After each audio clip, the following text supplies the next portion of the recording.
Chapter 4. I don't know if you've had the same experience, but a thing I've found in life is that from time to time, as you jog along, there occur moments which you're able to recognize immediately with the naked eye as high spots. Something tells you that they're going to remain etched, if etched is the word I want, forever on the memory, and will come back to you at intervals down the years as you're dropping off to sleep, banishing that drowsy feeling and causing you to leap on the pillow like a gaffed salmon. One of these well-remembered moments in my own case was the time at my first private school when I sneaked down to the headmaster's study at dead of night, my spies having informed me that he kept a tin of biscuits in the cupboard under the bookshelf, to discover, after I was well inside and a modest and unobtrusive withdrawal impossible, that the old bounder was seated at his desk by what I've always thought a rather odd coincidence, actually engaged in the composition of my end-of-term report, which subsequently turned out a stinker.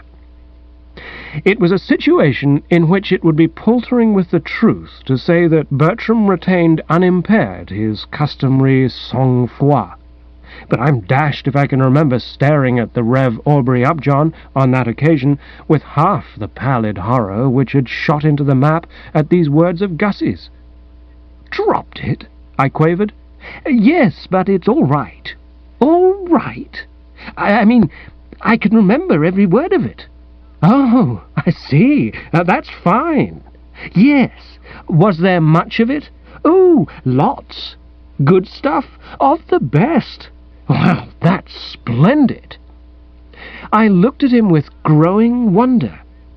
You would have thought that by this time even this preeminent subnormal would have spotted the frightful peril that lurked, but no, his tortoise-shell-rimmed spectacles shone with jovial light. He was full of élan and espièglerie, without a care in the world, all right up to the neck, but from there on, pure concrete. That was Augustus Finknottle. "Oh, yes," he said.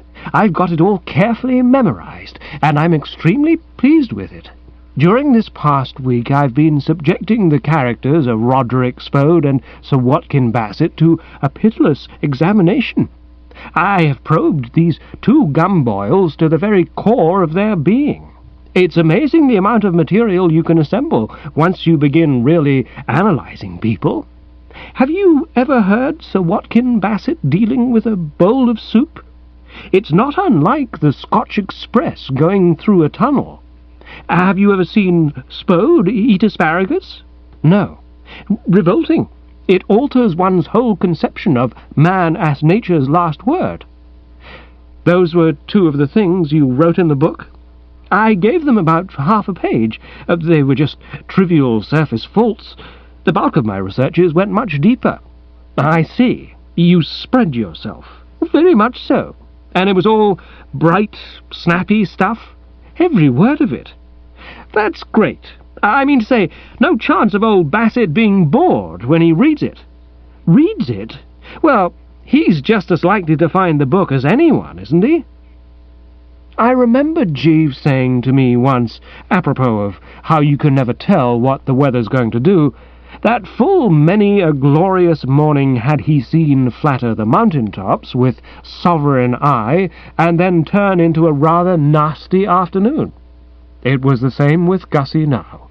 He'd been beaming like a searchlight until I mentioned this aspect of the matter, and the radiance suddenly disappeared, as if it had been switched off at the main. He stood gaping at me very much as I'd gaped at the Rev. A. Upjohn on the occasion to which I've alluded above. His expression was almost identical with that which I had once surprised on the face of a fish, whose name I can't recall, in the Royal Aquarium at Monaco. "I never thought of that." "Start now." "Oh, my gosh, yes. Oh, my golly, quite. Oh, my sainted aunt, absolutely." He moved to the tea-table like a man in a dream, and started to eat a cold crumpet. His eyes, as they sought mine, were bulging. "Suppose old Bassett does find that book, What do you think will ensue? I could answer that one. He would immediately put the B on the wedding. You don't really think that? I do. He choked over his crumpet. Of course he would, I said. You say he's never been any too sold on you as a son-in-law. Reading that book isn't going to cause a sudden change for the better. One glimpse of it, and he'll be countermanding the cake and telling Madeline that she shall marry you over his dead body, and she isn't the sort of girl to defy a parent. Oh, my gosh! Still, I wouldn't worry about that, old man, I said, pointing out the bright side, because long before it happened, Spode would have broken your neck. He plucked feebly at another crumpet. This is frightful, Bertie. Not too good, no. I'm in the soup. Up to the thorax. What's to be done? I don't know. Can't you think of anything? Nothing. We must just put our trust in a higher power. Consult Jeeves, you mean? I shook the lemon. Even Jeeves can't help us here. It's a straight issue of finding and recovering the notebook before it can get to old Bassett. Why on earth didn't you keep it locked up somewhere? I couldn't. I was always writing fresh stuff in it. I never knew when the inspiration would come, and I had to have it handy. You're sure it was in your breast pocket? Quite sure. It couldn't be in your bedroom by any chance? No, I always kept it on me so as to have it safe. Safe. I see. And also, as I said before, because I had a constant need of it. I'm trying to think where I saw it last. Wait a minute. It's beginning to come back. Yes, I remember. By the pump. What pump? The one in the stable yard where they fill the buckets for the horses. Yes, that's where I saw it last before lunch yesterday. I took it out to jot down a note about the way Sir Watkins slopped his porridge about at breakfast, and I just completed my critique when I met Stephanie Byng and took the fly out of her eye. "Bertie!" he cried, breaking off. A strange light had come into his spectacles. He brought his fist down with a bang on the table. Silly ass. Might have known he'd upset the milk. "Bertie, I've just remembered something. It's as if a curtain had been rolled up and all was revealed. The whole scene is rising before my eyes. I took the book out and entered the porridge item. I then put it back in my breast pocket, where I keep my handkerchief." "Well, where I keep my handkerchief," he repeated. "Don't you understand? Use your intelligence, man. What's the first thing you do when you find a girl with a fly in her eye?" I uttered an exclamation. "Reach for your handkerchief." "Exactly, and draw it out and extract the fly with the corner of it, and if there's a small brown leather-covered notebook alongside the handkerchief, it shoots out and falls to earth. You know not where. But I do know where. That's just the point. I could lead you to the exact spot." For an instant I felt braced. Then moodiness returned. "Yesterday before lunch, you say? Then someone must have found it by this time."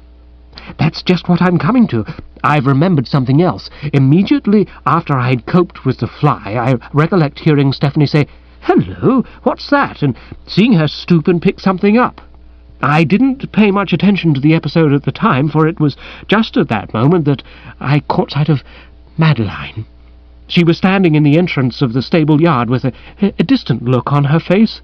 I may mention that in order to extract the fly I'd been compelled to place a hand under Stephanie's chin in order to steady the head. Quite. Essential on these occasions? Definitely. Unless the head is kept rigid, you can't operate. I tried to point this out to Madeline, but she wouldn't listen. She swept away, and I swept after her. It was only this morning that I was able to place the facts before her and make her accept my explanation. Meanwhile, I'd completely forgotten the Stephanie's stooping, picking up incident. I think it's obvious that the book is now in the possession of this Byng. It must be. Then everything's all right. We just seek her out and ask her to hand it back, and she does so. I expect she'll have got a good laugh out of it. Where is she? I seem to remember her saying something about walking down to the village. I think she goes and hobnobs with the curate. If you're not doing anything, you Might stroll down and meet her." "I will." "Oh, well, keep an eye open for that Scotty of hers. It probably accompanied her." "Oh, yes, thanks." I remembered that he'd spoken to me of this animal at my dinner. Indeed, at the moment when the sole meunier was being served, he'd shown me the sore place on his leg, causing me to skip that course. "It biteth like a serpent." "Right-ho, I'll be looking out, and I might as well start at once." It didn't take me long to get to the end of the drive. At the gates, I paused. It seemed to me that my best plan would be to linger here until Stiffy returned. I lighted a cigarette and gave myself up to meditation. Although slightly easier in the mind than I had been, I was still much shaken. Until that book was back in safe storage, there could be no real peace for the Wooster soul. Too much depended on its recovery. As I'd said to Gussie, if old Bassett started doing the heavy father and forbidding banns, there wasn't a chance of Madeline sticking out her chin and riposting with a modern, "Is that so?" A glance at her was enough to tell one that she belonged to that small group of girls who still think a parent should have something to say about things. And I was willing to give 100 to 8 that in the circumstances which I'd outlined she would sigh and drop a silent tear, but that when all the smoke had cleared away, Gussie would be at liberty. I was still musing in sombre and apprehensive vein when my meditations were interrupted. A human drama was developing in the road in front of me. The shades of evening were beginning to fall pretty freely by now, but the visibility was still good enough to enable me to observe that up the road there was approaching a large, stout, moon-faced policeman on a bicycle. And he was, one could see, at peace with all the world. His daily round of tasks may or may not have been completed, but he was obviously off duty for the moment, and his whole attitude was that of a policeman with nothing on his mind but his helmet.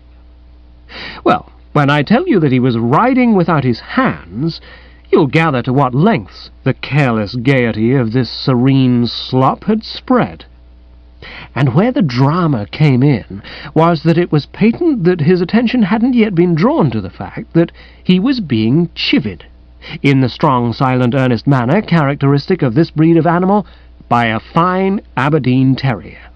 There he was, riding comfortably along, sniffing the fragrant evening breeze, and there was the Scotty, all whiskers and eyebrows, herring after him, hell for leather. As Jeeves said later, when I described the scene to him, the whole situation resembled some great moment in a Greek tragedy, where somebody is stepping high, wide, and handsome, quite unconscious that all the while Nemesis is at his heels, and he may be right. The constable, as I say, was riding without his hands, and but for this, the disaster when it occurred might not have been so complete. I was a bit of a cyclist myself in my youth. I think I mentioned that I once won a choir boy's handicap at some village sports, and I can testify that when you're riding without your hands, privacy and a complete freedom from interruption are of the essence. The merest suggestion of an unexpected Scotty connecting with the ankle bone at such a time, and you swoop into a sudden swerve. And as everybody knows, if the hands are not firmly on the handlebars, a sudden swerve spells a smeller. And so it happened now. A smeller, and amongst the finest I've ever been privileged to witness, was what this officer of the law came. One moment he was with us, all merry and bright. The next he was in the ditch, a sort of Macedon of arms and legs and wheels, with the terrier standing on the edge, looking down at him with that rather offensive expression of virtuous smugness which I've often noticed on the faces of Aberdeen terriers in their clashes with humanity. And as he threshed about in the ditch, endeavouring to unscramble himself, a girl came round the corner, an attractive young prune upholstered in heather mixture tweeds, and I recognized the familiar features of S. Bing. After what Gussie had said, I ought to have been expecting Stiffy, of course. Seeing an Aberdeen terrier, I should have gathered that it belonged to her. I might have said to myself, if Scotties come, can Stiffy be far behind? Stiffy was plainly vexed with the policeman. You could see it in her manner.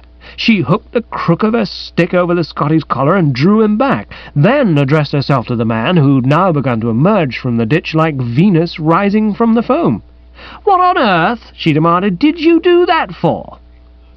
It was no business of mine, of course, but I couldn't help feeling that she might have made a more tactful approach to what threatened to be a difficult and delicate conference, and I could see that the policeman felt the same. There was a good deal of mud on his face, but not enough to hide the wounded expression. "You might have scared him out of his wits, hurling yourself about like that. Poor old Bartholomew, did the ugly man nearly squash him flat?" Again I missed the tactful note. In describing this public servant as ugly, she was undoubtedly technically correct. Only if the competition had consisted of Sir Watkin Bassett, Oofy Prosser of the Drones, and a few more fellows like that, could he have hoped to win success in a beauty contest. But one doesn't want to rub these things in. Suavity is what you need on these occasions. You can't beat suavity. The policeman had now lifted himself and bicycle out of the abyss, and was putting the latter through a series of tests to ascertain the extent of the damage. Satisfied that it was slight, he turned and eyed Stiffy rather as old Bassett had eyed me on the occasion when I'd occupied the Bosher Street dock. "I was proceeding along the public highway," he began in a slow, measured tone as if he were giving evidence in court, "and the dog leapt at me in a virulent manner. I was hurled from my bicycle."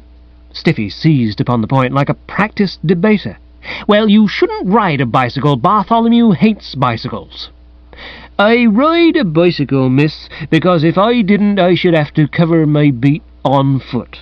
"Do you good. Get some of the fat off you." "That," said the policeman, no mean debater himself, producing a notebook from the recesses of his costume and blowing a water beetle off it, "is not the point at issue. The point at issue is that this makes twice that the animal has committed an aggravated assault on my person, and I shall have to summons you once more, miss, for being in possession of a savage dog not under proper control." The thrust was a keen one, but Stiffy came back strongly. "Don't be an ass, Oates. You can't expect a dog to pass up a policeman on a bicycle. It isn't human nature, and I'll bet you started it anyway. You must have teased him or something, and I may as well tell you that I intend to fight this case to the House of Lords. I shall call this gentleman as a material witness." She turned to me, and for the first time became aware that I was no gentleman, but an old friend. "Oh, hello, Bertie." "Hello, Stiffy. When did you get here?" "Oh, recently. Did you see what happened?" "Oh, rather. Ringside seat throughout." "Well, stand by to be subpoenaed. Right-ho." The policeman had been taking a sort of inventory and writing it down in the book. He was now in a position to call the score. "Pieces skin scraped off right knee. Bruise or contusion on left elbow. Scratch on nose. Uniform covered with mud and left to go and be cleaned. Also shock. Severe. You will receive the summons in due course, miss." He mounted his bicycle and rode off, causing the dog Bartholomew to make a passionate bound that nearly unshipped him from the restraining stick. Stiffy stood for a moment looking after him a bit yearningly, like a girl who wished that she had half a brick handy. Then she turned away, and I came straight down to brass tacks. "Stiffy," I said, passing lightly over all the guff about being charmed to see you again, and how well you're looking and all that, "have you got a small brown leather-covered notebook that Gussie Finknottle dropped in the stable-yard yesterday?" She didn't reply, seeming to be musing, no doubt on the recent oats. I repeated the question, and she came out of the trance. "Notebook? Small, brown, leather-covered one? Full of a lot of breezy personal remarks?" "That's the one. Yes, I've got it." I flung the hands heavenwards and uttered a joyful yowl. The dog Bartholomew gave me an unpleasant look and said something under his breath in Gaelic, but I ignored him. A kennel of Aberdeen terriers could have rolled their eyes and bared the wisdom tooth without impairing this ecstatic moment. "Gosh, what a relief! Does it belong to Gussie Finknottle?" "Yes."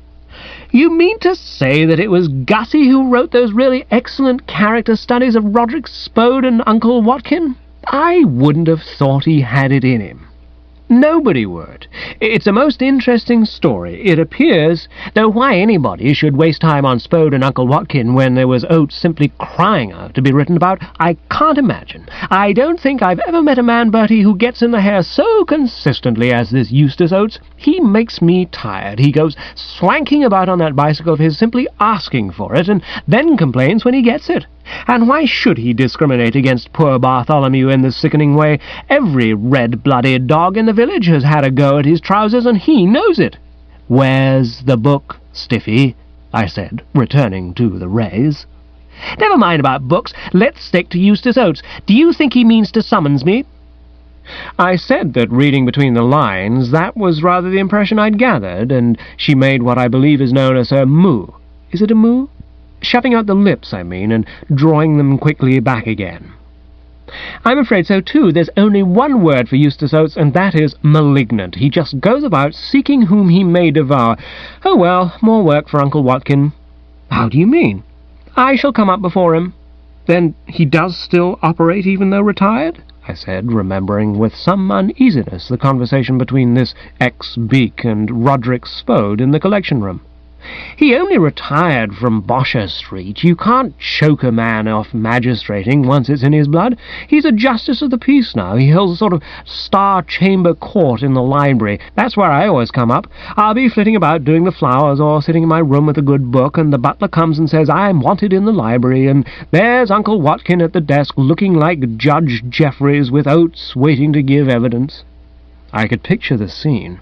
Unpleasant, of course, the sort of thing that casts a gloom over a girl's home life. And it always ends the same way, with him putting on the black cap and soaking me. He never listens to a word I say. I don't believe the man understands the ABC of justice. That's how he struck me when I attended his tribunal. And the worst of it is, he knows just what my allowance is, so can figure out exactly how much the purse will stand. Twice this year he skinned me to the bone, each time at the instigation of this man Oates, once for exceeding the speed limit in a built-up area, and once because Bartholomew gave him the teeniest little nip on the ankle. I tut-tutted sympathetically, but I was wishing that I could edge the conversation back to that notebook. One so frequently finds in girls a disinclination to stick to the important subject.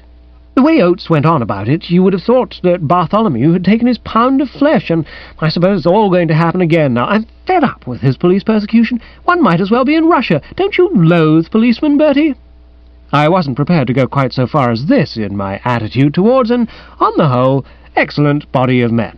Well, not en masse, if you understand the expression. I suppose they vary, like other sections of the community, some being full of quiet charm, others not so full.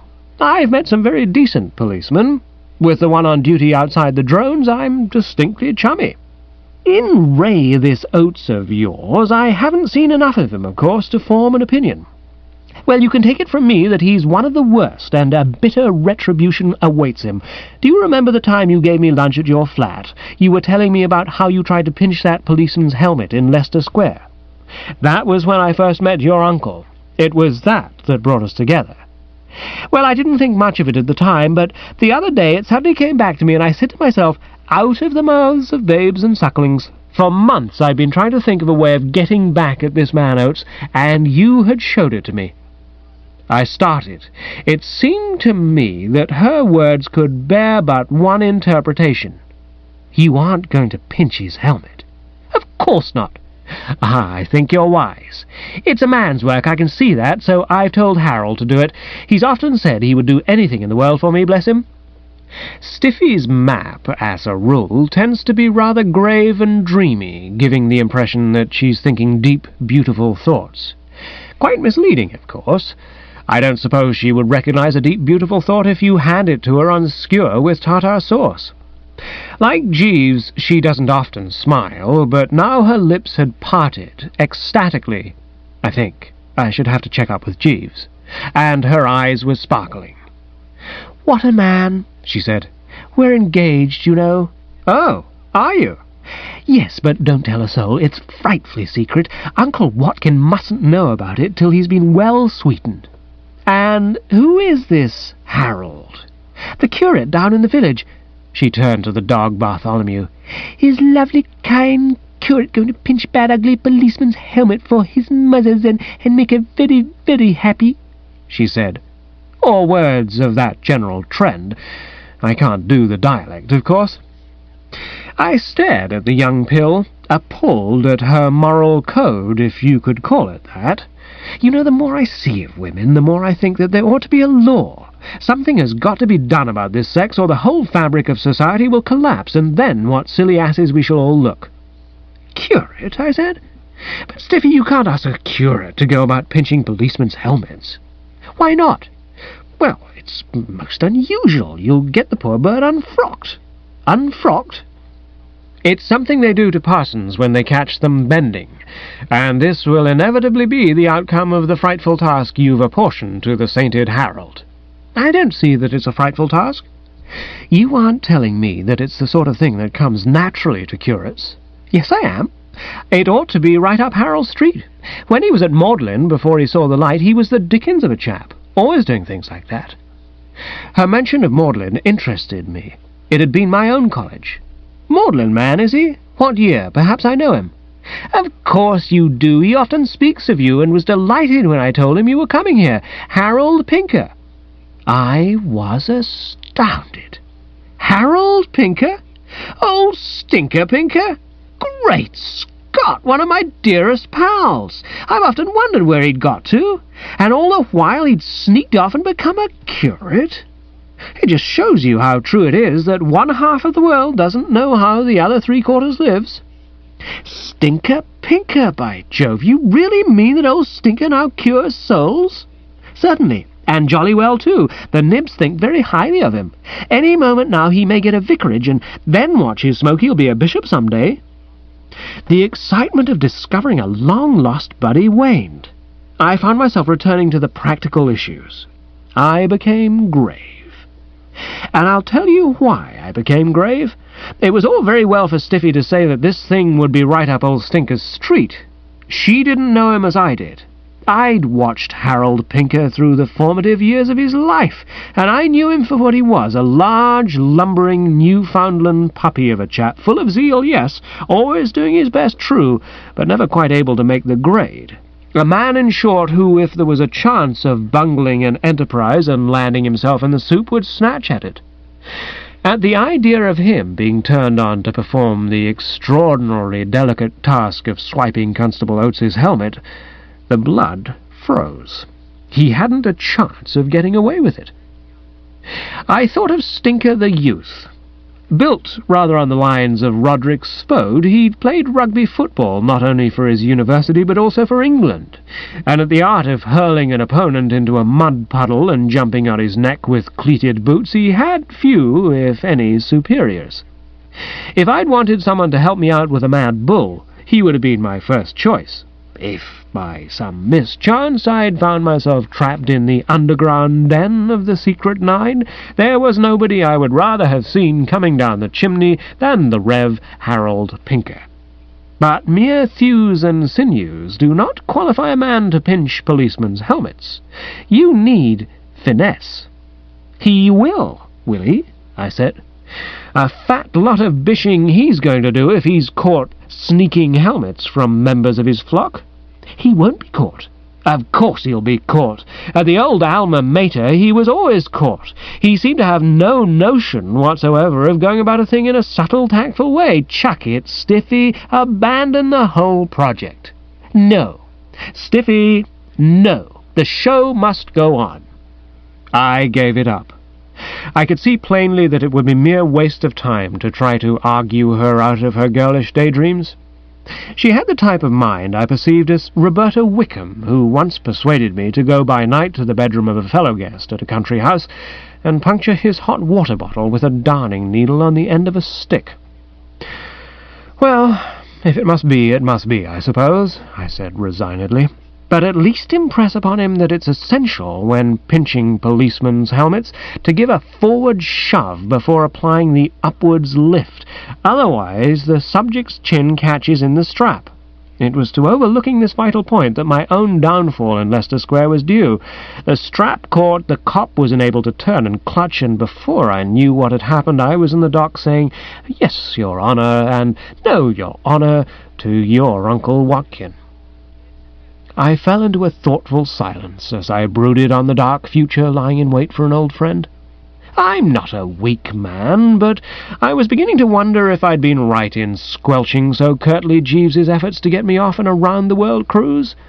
Whatever you may say against these excursions, the cramped conditions of shipboard, the possibility of getting mixed up with a crowd of bores, the nuisance of having to go and look at the Taj Mahal, at least there is this to be said in their favour, that you escape the mental agony of watching innocent curates dishing their careers and forfeiting all chance of rising to great heights in the church by getting caught bonneting their parishioners.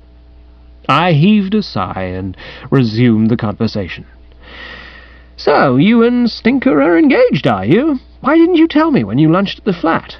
"It hadn't happened then. Oh, Bertie, I'm so happy I could bite a grape. At least I shall be if we can get Uncle Watkin thinking along 'bless you, my children' lines." "Oh, yes, you were saying, weren't you, about him being sweetened." "How do you mean, sweetened?" "That's what I want to have a talk with you about. You remember what I said in my telegram about there being something I wanted you to do for me?" I started. A well-defined uneasiness crept over me. I'd forgotten all about that telegram of hers. "It's something quite simple." I doubted it. I mean to say, if her idea of a suitable job for curates was the pinching of policemen's helmets, what sort of an assignment, I could not but ask myself, was she likely to hand to me? It seemed that the moment had come for a bit of in-the-bud nipping. "Oh, yes," I said. "Well, let me tell you here and now that I'm jolly well not going to do it." "Yellow, eh? Bright yellow, like my Aunt Agatha." "What's the matter with her?" "She's got jaundice." "Enough to give her jaundice, having a nephew like you. Why, you don't even know what it is." "I would prefer not to know." "Well, I'm going to tell you." "I do not wish to listen." "You'd rather I unleashed Bartholomew? I notice he's been looking at you in that odd way of his. I don't believe he likes you. He does take sudden dislikes to people." The Woosters are brave, but not rash. I allowed her to lead me to the stone wall that bordered the terrace, and we sat down. The evening, I remember, was one of perfect tranquillity, featuring a sort of serene peace, which just shows you. "I won't keep you long," she said. "It's all quite simple and straightforward. I shall have to begin, though, by telling you why we've had to be so dark and secret about the engagement. That's Gussie's fault." "What's he done?" "Just been Gussie, that's all. Just gone about with no chin, goggling through his spectacles and keeping newts in his bedroom. You can understand Uncle Watkin's feelings. His daughter tells him she's going to get married. 'Oh, yes,' he says. 'Well, let's have a deco at the chap,' and along rolls Gussie. A nasty jar for father." "Quite. Well, you can't tell me that a time when he's reeling under the blow of having Gussie for a son-in-law is the moment for breaking it to him that I want to marry the curate." I saw a point. I recollected Freddie Threepwood telling me that there'd been trouble at Blandings about a cousin of his wanting to marry a curate. In that case, I gathered, the strain had been eased by the discovery that the fellow was the heir of a well-to-do Liverpool shipping millionaire. But as a broad general rule, parents don't like their daughters marrying curates, and I take it that the same thing applies to uncles with their nieces. You've got to face it, curates are not so hot. So before anything can be done in the way of removing the veil of secrecy, we've got to sell Harold to Uncle Watkin. If we play our cards properly, I'm hoping that he'll give him a vicarage which he has in his gift. Then we shall begin to get somewhere." I didn't like her use of the word "we," but I saw what she was driving at, and I was sorry to have to insert a spanner in her hopes and dreams. "You wish me to put in a word for Stinker? You'd like me to draw your uncle aside and tell him what a splendid fellow Stinker is? There's nothing I would enjoy more, my dear Stiffy, but unfortunately we are not on those terms." No, nothing like that." "Well, I don't see what more I can do." "You will," she said. And again I was conscious of that subtle feeling of uneasiness. I told myself that I must be firm, but I couldn't but remember Roberta Wickham and the hot water bottle. A man thinks he's being chilled steel, or adamant, if you prefer the expression, and suddenly the mists clear away, and he finds that he's allowed a girl to talk him into something frightful. Samson had the same experience with Delilah. "Oh?" I said, guardedly.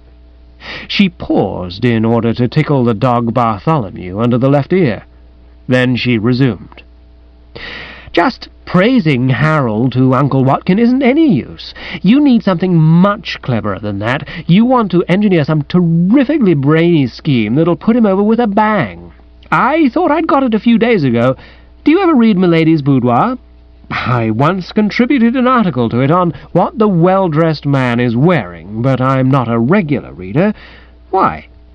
There was a story in it last week about a duke who wouldn't let his daughter marry the young secretary, so the secretary got a friend of his to take the duke out on the lake and upset the boat, and then he dived in and saved the duke, and the duke said, 'Right-ho.' I resolved that no time should be lost in quashing this idea. Any notion you may have entertained that I'm going to take Sir W. Bassett out in a boat and upset him can be dismissed instanter. To start with, he wouldn't come out on a lake with me. No, and we haven't a lake, and Harold said that if I was thinking of the pond in the village I could forget it, as it was much too cold to dive into ponds at this time of year. Harold is funny in some ways." I applaud his sturdy common sense. Then I got an idea from another story. It was about a young lover who gets a friend of his to dress up as a tramp and attack the girl's father, and then he dashes in and rescues him. I patted her hand gently. "The flaw in all these ideas of yours," I pointed out, "is that the hero always seems to have a half-witted friend who's eager to place himself in the foulest positions on his behalf. In Stinker's case, this is not so. I'm fond of Stinker. You could even go so far as to say that I love him like a brother, but there are sharply defined limits to what I'm prepared to do to further his interests." "Well, it doesn't matter, because he put the presidential veto on that one too. Something about what the vicar would say if it all came out. But he loves my new one." "Oh, you've got a new one?" "Yes, and it's terrific. The beauty of it is that Harold's part in it is above reproach. 1,000 vicars couldn't get the goods on him. The only snag was that he has to have someone working with him, and until I heard you were coming down here, I couldn't think who we were to get. But now that you've arrived, all is well." "It is it? I informed you before, young Bing, and I now inform you again that nothing will induce me to mix myself up with your loathsome schemes." "Oh, but Bertie, you must. We're relying on you, and all you have to do is practically nothing. Just steal Uncle Watkin's cow creamer." I don't know what you'd have done if a girl in heather mixture tweeds had sprung this on you, scarcely 8 hours after a mauve-faced aunt had sprung the same. It is possible that you would have reeled. Most chaps would, I imagine. Personally, I was more amused than aghast. Indeed, if memory serves me right, I laughed. If so, it was just as well, for it was about the last chance I had. "Oh, yes," I said. "Tell me more," I said, feeling that it would be entertaining to allow the little blighter to run on. "Steal his cow creamer, eh?" "Yes, it's a thing he brought back from London yesterday from his collection. A sort of silver cow with a kind of blotto look on its face. He thinks the world of it. He had it on the table in front of him at dinner last night and was gassing away about it. And it was then that I got the idea. I thought that if Harold could pinch it and then bring it back, Uncle Watkin would be so grateful that he'd start spouting vicarages like a geezer. And then I spotted the catch." "Oh, there was a catch." "Of course. Don't you see? How would Harold be supposed to have got the thing? If a silver cow is in somebody's collection and it disappears, the next day a curate rolls round with it. That curate has got to do some good, quick explaining. Obviously it must be made to look like an outside job. I see. You want me to put on a black mask and break in through the window and snitch this objet d'art and hand it over to Stinker. I see. I spoke with satirical bitterness, and I should have thought that anyone could have seen that satirical bitterness was what I was speaking with. But she merely looked at me with admiration and approval. "You are clever, Bertie. That's exactly it. Of course, you needn't wear a mask." "You don't think it would help me throw myself into the part?" I said, with SB as before. "Well, it might. That's up to you. But the great thing is to get through the window. Wear gloves, of course, because of the fingerprints." "Of course." "Then Harold will be waiting outside, and he'll take the thing from you." "And after that I go off and do my stretch at Dartmoor?" "Oh, no, you escape in the struggle, of course." "What struggle?" "And Harold rushes into the house all over blood." "Whose blood?" "Well, I said yours, and Harold thought his. There've got to be signs of a struggle to make it more interesting. And my idea was that he should hit you on the nose. But he said the thing would carry greater weight if he was all covered with gore. So how we've left it is that you both hit each other on the nose, and then Harold rouses the house and comes in and shows Uncle Watkin the cow creamer and explains what happened, and everything's fine. Because, I mean, Uncle Watkin couldn't just say, 'Oh, thanks,' and leave it at that, could he? He'd be compelled, if he had a spark of decency in him, to cough up that vicarage. Don't you think it's a wonderful scheme, Bertie?" I rose. My face was cold and hard. "Most. But I'm sorry." "You don't mean you won't do it, now that you see that it'll cause you practically no inconvenience at all? It would only take about 10 minutes of your time." "I do mean I won't do it." "Well, I think you're a pig." "A pig? Maybe, but a shrewd, level-headed pig. I wouldn't touch the project with a barge pole. I tell you I know, Stinker, exactly how he'd muck the thing up and get us all landed in the jug. I can't say, but he'd find a way. And now I'll take that book, if you don't mind." "What book?" "Oh, that one of Gussie's?" "Yes." "What do you want it for?" "I want it," I said gravely, "because Gussie isn't fit to be in charge of it. He might lose it again, in which event it might fall into the hands of your uncle, in which event he'd certainly kick the stuffing out of the Gussie-Madeline wedding arrangements, in which event I'd be up against it as few men have ever been up against it before." "You? None other?" "How do you come into it?" "I'll tell you." And in a few terse words I outlined for her the events which had taken place at Brinkley Court, the situation which had arisen from those events, and the hideous peril which threatened me if Gussie's entry were to be scratched. "You will understand," I said, "that I'm implying nothing derogatory to your cousin Madeline when I say that the idea of being united to her in the bonds of holy wedlock is one that freezes the gizzard. The fact is in no way to her discredit. I should feel just the same about marrying many of the world's noblest women. There are certain females whom one respects, admires, reveres, but only from a distance. If they show any signs of attempting to come closer, one's prepared to fight them off with a blackjack. It's to this group that your cousin Madeline belongs. A charming girl, and the ideal mate for Augustus Finknottle, but ants in the pants to Bertram." She drank this in. "I see. Yes, I suppose Madeline is a bit of a God help us." "The expression God help us is one which I wouldn't have gone so far as to use myself, for I think a chivalrous man ought to stop somewhere. But since you brought it up, I admit that it covers the facts." "I never realized that that was how things were." "No wonder you want that book." "Exactly." "Well, all this has opened up a new line of thought." That grave, dreamy look had come into her face. She massaged the dog Bartholomew's spine with a pensive foot. "Slip it across," I said, chafing at the delay. "Just a moment. I'm trying to straighten it all out in my mind. You know, Bertie, I really ought to take that book to Uncle Watkin." "What?" "That's what my conscience tells me to do. After all, I owe a lot to him. For years he's been a second father to me, and he ought to know how Gussie feels about him, oughtn't he?" I mean to say, a bit tough on the old buster, cherishing what he thinks is a harmless newt fancier in his bosom, when all the time it's a snake that goes about criticizing the way he drinks soup. However, as you're being so sweet and are going to help Harold and me by stealing that cow creamer, I suppose I shall have to stretch a point. We Woosters are pretty quick. I don't suppose it was more than a couple of minutes before I figured out what she meant.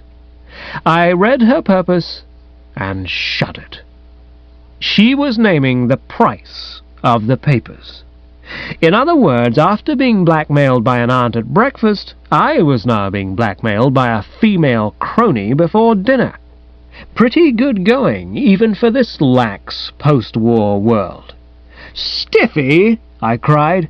"It's no good saying stiffy. Either you sit in and do your bit, or Uncle Watkin gets some racy light reading over his morning egg and coffee.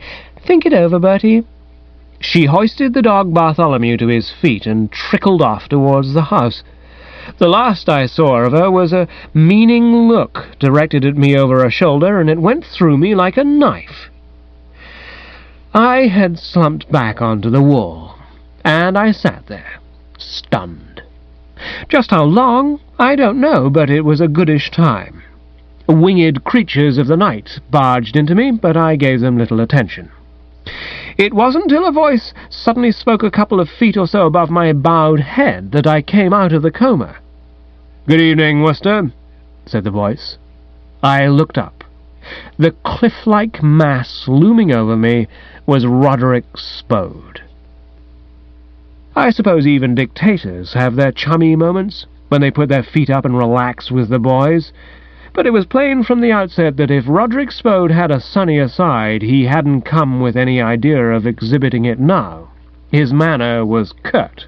One sensed the absence of the bonhomous note. "I should like a word with you, Wooster." "Oh, yes." "I've been talking to Sir Watkin Bassett, and he's told me the whole story of the cow creamer." "Oh, yes." "And we know why you're here." "Oh, yes."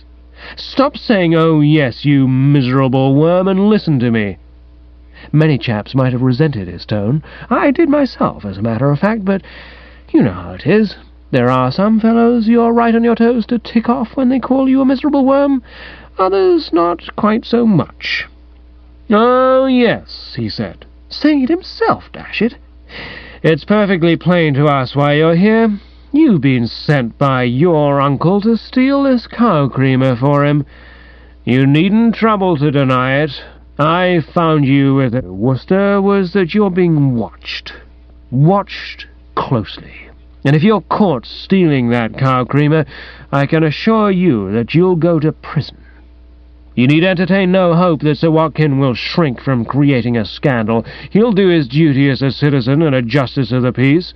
Here he laid his hand on my shoulder, and I can't remember when I've experienced anything more unpleasant. Apart from what Jeeves would have called the symbolism of the action, he had a grip like the bite of a horse. "Did you say, 'oh, yes'?" he asked. "Oh, no," I assured him. "Good. Now, what you're saying to yourself, no doubt, is that you won't be caught. You imagine that you and this precious aunt of yours will be clever enough between you to steal the cow creamer without being detected. It'll do you no good, Wooster. If the thing disappears, however cunningly you and your female accomplice may have covered your traces, I shall know where it's gone, and I shall immediately beat you to a jelly." "To a jelly," he repeated, rolling the words round his tongue as if they were vintage port. "Have you got that clear?" "Oh, quite." "You are sure you understand?" "Oh, definitely." "Splendid." A dim figure was approaching across the terrace, and he changed his tone to one of a rather sickening geniality. "What a lovely evening, isn't it? Extraordinarily mild for the time of year. Well, I mustn't keep you any longer. You'll be wanting to go and dress for dinner. Just a black tie. We are quite informal here. Yes?" The word was addressed to the dim figure. A familiar cough revealed its identity. "I wish to speak to Mr. Wooster, sir. I have a message for him from Mrs. Travers. Mrs. Travers presents her compliments, sir, and desires me to say that she is in the blue room, and would be glad if you could make it convenient to call upon her there as soon as possible. She has a matter of importance which she wishes to discuss." I heard Spode snort in the darkness. "So Mrs. Travers has arrived?" "Yes, sir. And has a matter of importance to discuss with Mr. Wooster?" "Yes, sir." "Ha!" said Spode, and biffed off with a short, sharp laugh. I rose from my seat. "Jeeves," I said, "stand by to counsel and advise. The plot has thickened." Chapter 5. I slid into the shirt and donned the knee-length underwear. "Well, Jeeves," I said, "how about it?" During the walk to the house, I'd placed him in possession of the latest developments, and had left him to turn them over in his mind with a view to finding a formula, while I went along the passage and took a hasty bath. I now gazed at him hopefully, like a seal awaiting a bit of fish. "Thought of anything, Jeeves?" "Not yet, sir, I regret to say." "What? No results whatever?" "None, sir, I fear." I groaned a hollow one and shoved on the trousers. I'd become so accustomed to having this gifted man weigh in with the ripest ideas at the drop of the hat that the possibility of his failing to deliver on this occasion hadn't occurred to me. The blow was a severe one, and it was with a quivering hand that I now socked the feet. A strange frozen sensation had come over me, rendering the physical and mental processes below par. It was as though both limbs and bean had been placed in a refrigerator and overlooked for several days. "It may be, Jeeves," I said, a thought occurring, "that you haven't got the whole scenario clear in your mind. I was able to give you only the merest outline before going off to scour the torso. I think it would help if we did what they do in the thrillers. Do you ever read thrillers?" "Not very frequently, sir." "Well, there's always a bit where the detective, in order to clarify his thoughts, writes down a list of suspects, motives, times when, alibis, clues, and what-not. Let's try this plan. Take pencil and paper, Jeeves, and we will assemble the facts. Entitle the thing, A Wooster B, Position of. Ready?" "Yes, sir." "Right. Now then. Item 1. Aunt Dahlia says that if I don't pinch that cow creamer and hand it over to her, she will bar me from her table and no more of Anatole's cooking." "Yes, sir." We now come to Item 2, viz. If I do pinch the cow creamer and hand it over to her, Spode will beat me to a jelly. "Yes, sir." Furthermore, Item 3, if I pinch it and hand it over to her, and don't pinch it and hand it over to Harold Pinker, not only shall I undergo the jellying process alluded to above, but Stiffy will take that notebook of Gussie's and hand it over to Sir Watkin Bassett. And you know and I know what the result of that would be. Well, there you are, that's the setup. You've got it? "Yes, sir.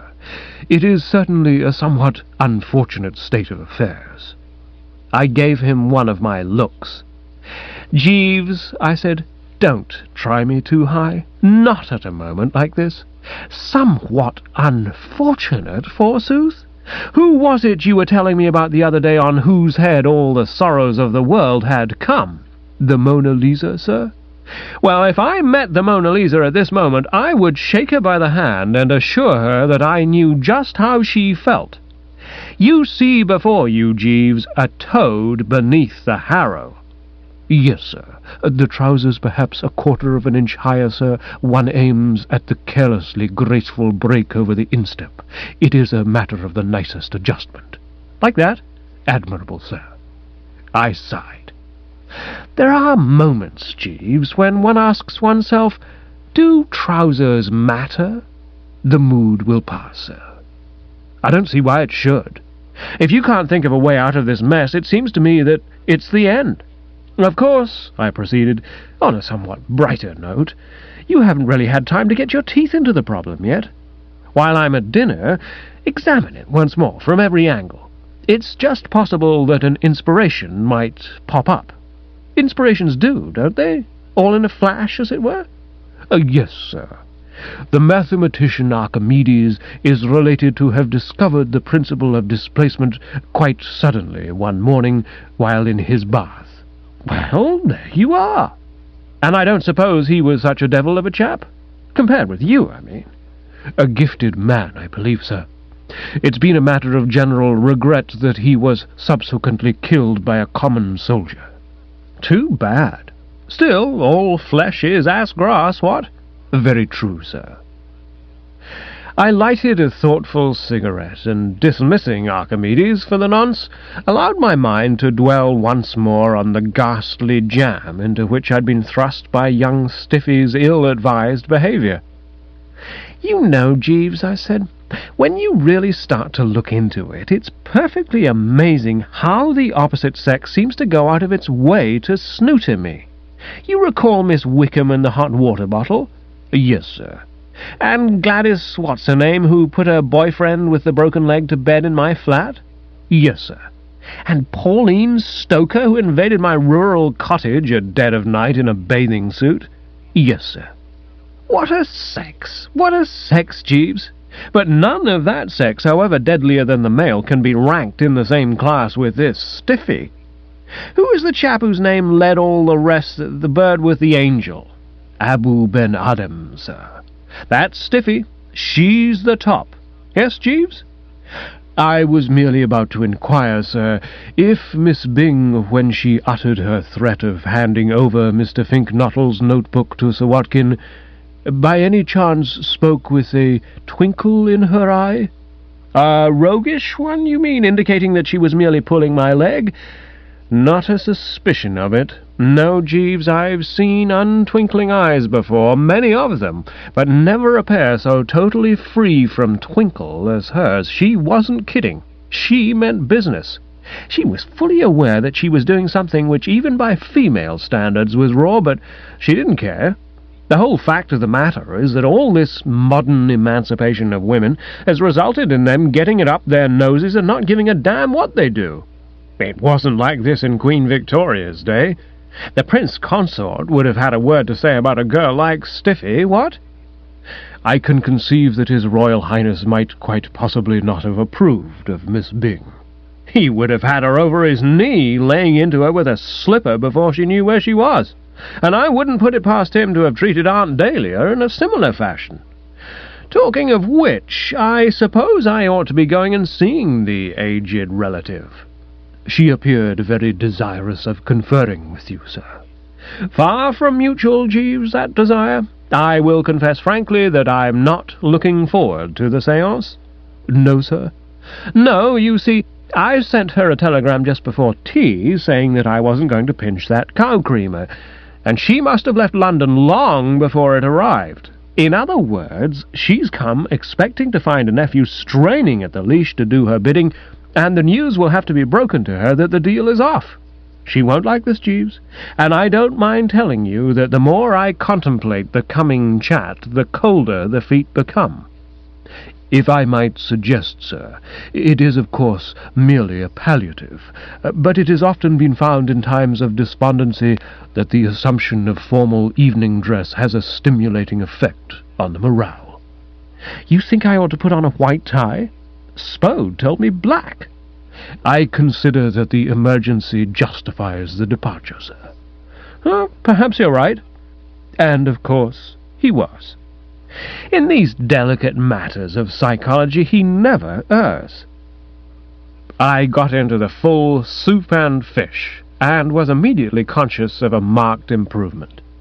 The feet became warmer, a sparkle returned to the lack-lustre eyes, and the soul seemed to expand as if someone had got to work on it with a bicycle pump. And I was surveying the effect in the mirror, kneading the tie with gentle fingers, and running over in my mind a few things which I proposed to say to Aunt Dahlia if she started getting tough, when the door opened, and Gussie came in. At the sight of this bespectacled bird, a pang of compassion shot through me, for a glance was enough to tell me that he wasn't abreast of stop-press events. There were visible in his demeanour none of the earmarks of a man to whom Stiffy had been confiding her plans. His bearing was buoyant, and I exchanged a swift, meaning glance with Jeeves. Mine said, "He little knows," and so did his. "What-ho?" said Gussie. "What-ho? Hello, Jeeves." "Good evening, sir." "Well, Bertie, what's the news? Have you seen her?" The pang of compassion became more acute. I heaved a silent sigh. It was to be my mournful task to administer to this old friend a very substantial sock on the jaw, and I shrank from it. Still, these things have to be faced. The surgeon's knife, I mean to say. "Yes," I said. "Yes, I've seen her. Jeeves, have we any brandy?" "No, sir." "Could you get a spot?" "Certainly, sir." "Better bring the bottle." "Very good, sir." He melted away, and Gussie stared at me in honest amazement. "What's all this? You can't start swigging brandy just before dinner." "I don't propose to. It's for you, my suffering old martyr at the stake, that I require the stuff. I don't drink brandy. I'll bet you drink this brandy, yes, and call for more. Sit down, Gussie, and let us chat a while." And depositing him in the armchair, I engaged him in desultory conversation about the weather and the crops. I didn't want to spring the thing on him till the restorative was handy. I prattled on, endeavouring to infuse into my deportment a sort of bedside manner which would prepare him for the worst, and it wasn't long before I noted that he was looking at me oddly. "Bertie, I believe you're pie-eyed." "Not at all." "Then what are you babbling like this for?" "Just filling in till Jeeves gets back with the fluid." "Ah, thank you, Jeeves." I took the brimming beaker from his hand and gently placed Gussie's fingers round the stem. "You'd better go and inform Aunt Dahlia that I shan't be able to keep our tryst, Jeeves. This is going to take some time." "Very good, sir." I turned to Gussie, who was now looking like a bewildered halibut. "Gussie," I said, "drink that down and listen. I'm afraid I have bad news for you. About that notebook." "About the notebook?" "Yes. You don't mean she hasn't got it?" "That's precisely the nub or crux. She has, and she's going to give it to Pop Bassett." I'd expected him to take it fairly substantially, and he did. His eyes, like stars, started from their spheres, and he leaped from the chair, spilling the contents of the glass and causing the room to niff like the saloon bar of a pub on a Saturday night. "What?" "That is the position, I fear." But my gosh!" "Yes, you don't really mean that." "I do." "But why?" "She has her reasons." "But she can't realize what will happen." "Yes, she does." "It will mean ruin." "Definitely." "Oh my gosh!" It's often been said that disaster brings out the best in the Woosters. A strange calm descended on me. I patted his shoulder. "Courage, Gussie. Think of Archimedes." "Why?" "He was killed by a common soldier." "What of it?" "Well, it can't have been pleasant for him, but I have no doubt he passed out smiling." My intrepid attitude had a good effect. He became more composed. I don't say that even now we were exactly like a couple of French aristocrats waiting for the tumbril, but there was a certain resemblance. "When did she tell you this?"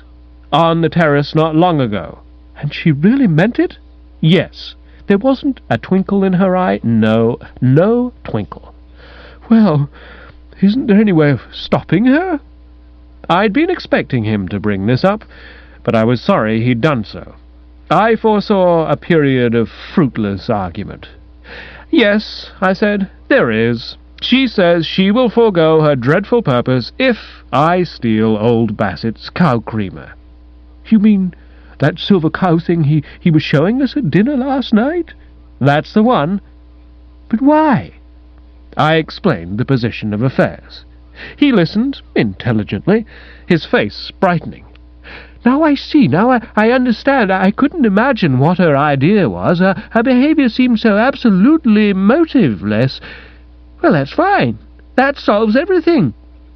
I hated to put a crimp in his happy exuberance, but it had to be done. Not quite, because I'm jolly well not going to do it. What? Why not? Because if I do, Roderick Spode says he'll beat me to a jelly. What's Roderick Spode got to do with it? He appears to have espoused that cow creamer's cause, no doubt from esteem of old Bassett. Well, you aren't afraid of Roderick Spode? Yes, I am. Nonsense. I know you better than that. No, you don't. He took a turn up and down the room. But Bertie, there's nothing to be afraid of in a man like Spode, a mere mass of beef and brawn. He's bound to be slow on his feet. He would never catch you. I don't intend to try him out as a sprinter. Besides, it isn't as if you had to stay on here. You can be off the moment you've put the thing through. Send a note down to this curate after dinner, telling him to be on the spot at midnight, and then go to it. Here's the schedule as I see it. Steal cow creamer, say 12:15 to 12:30, or call it 12:40 to allow for accidents. 12:45, be at stables, starting up your car. 12:50, out on the open road, having accomplished a nice, smooth job. I can't think what you're worrying about. The whole thing seems almost childishly simple to me. Nevertheless, you won't do it? No. He moved to the mantelpiece and began fiddling with a statuette of a shepherdess of sorts. Is this Bertie Wooster speaking? He asked. It is. Bertie Wooster, whom I admired so at school, the boy we used to call Daredevil Bertie? That's right. In that case, I suppose there's nothing more to be said. No. Our only course is to recover the book from the Bing? How do you propose to do that? He pondered, frowning. Then the little grey cells seemed to stir. I know. Listen. That book means a lot to her, doesn't it? It does. This being so, she would carry it on her person, as I did. I suppose so. In her stocking, probably. Very well, then. How do you mean, very well, then? Don't you see what I'm driving at?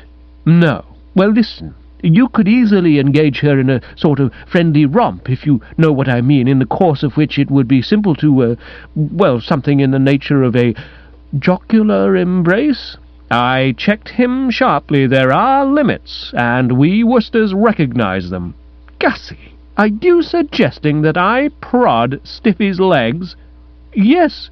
Well, I'm not going to. Why not? You needn't delve into my reasons, I said stiffly. Suffice it to say the shot is not on the board. He gave me a look, a kind of wide-eyed, reproachful look, such as a dying newt might have given him if he'd forgotten to change its water regularly. He drew in his breath sharply. You certainly have altered completely from the boy I knew at school, he said. You seem to have gone all to pieces. No pluck, no dash, no enterprise. Alcohol, I suppose.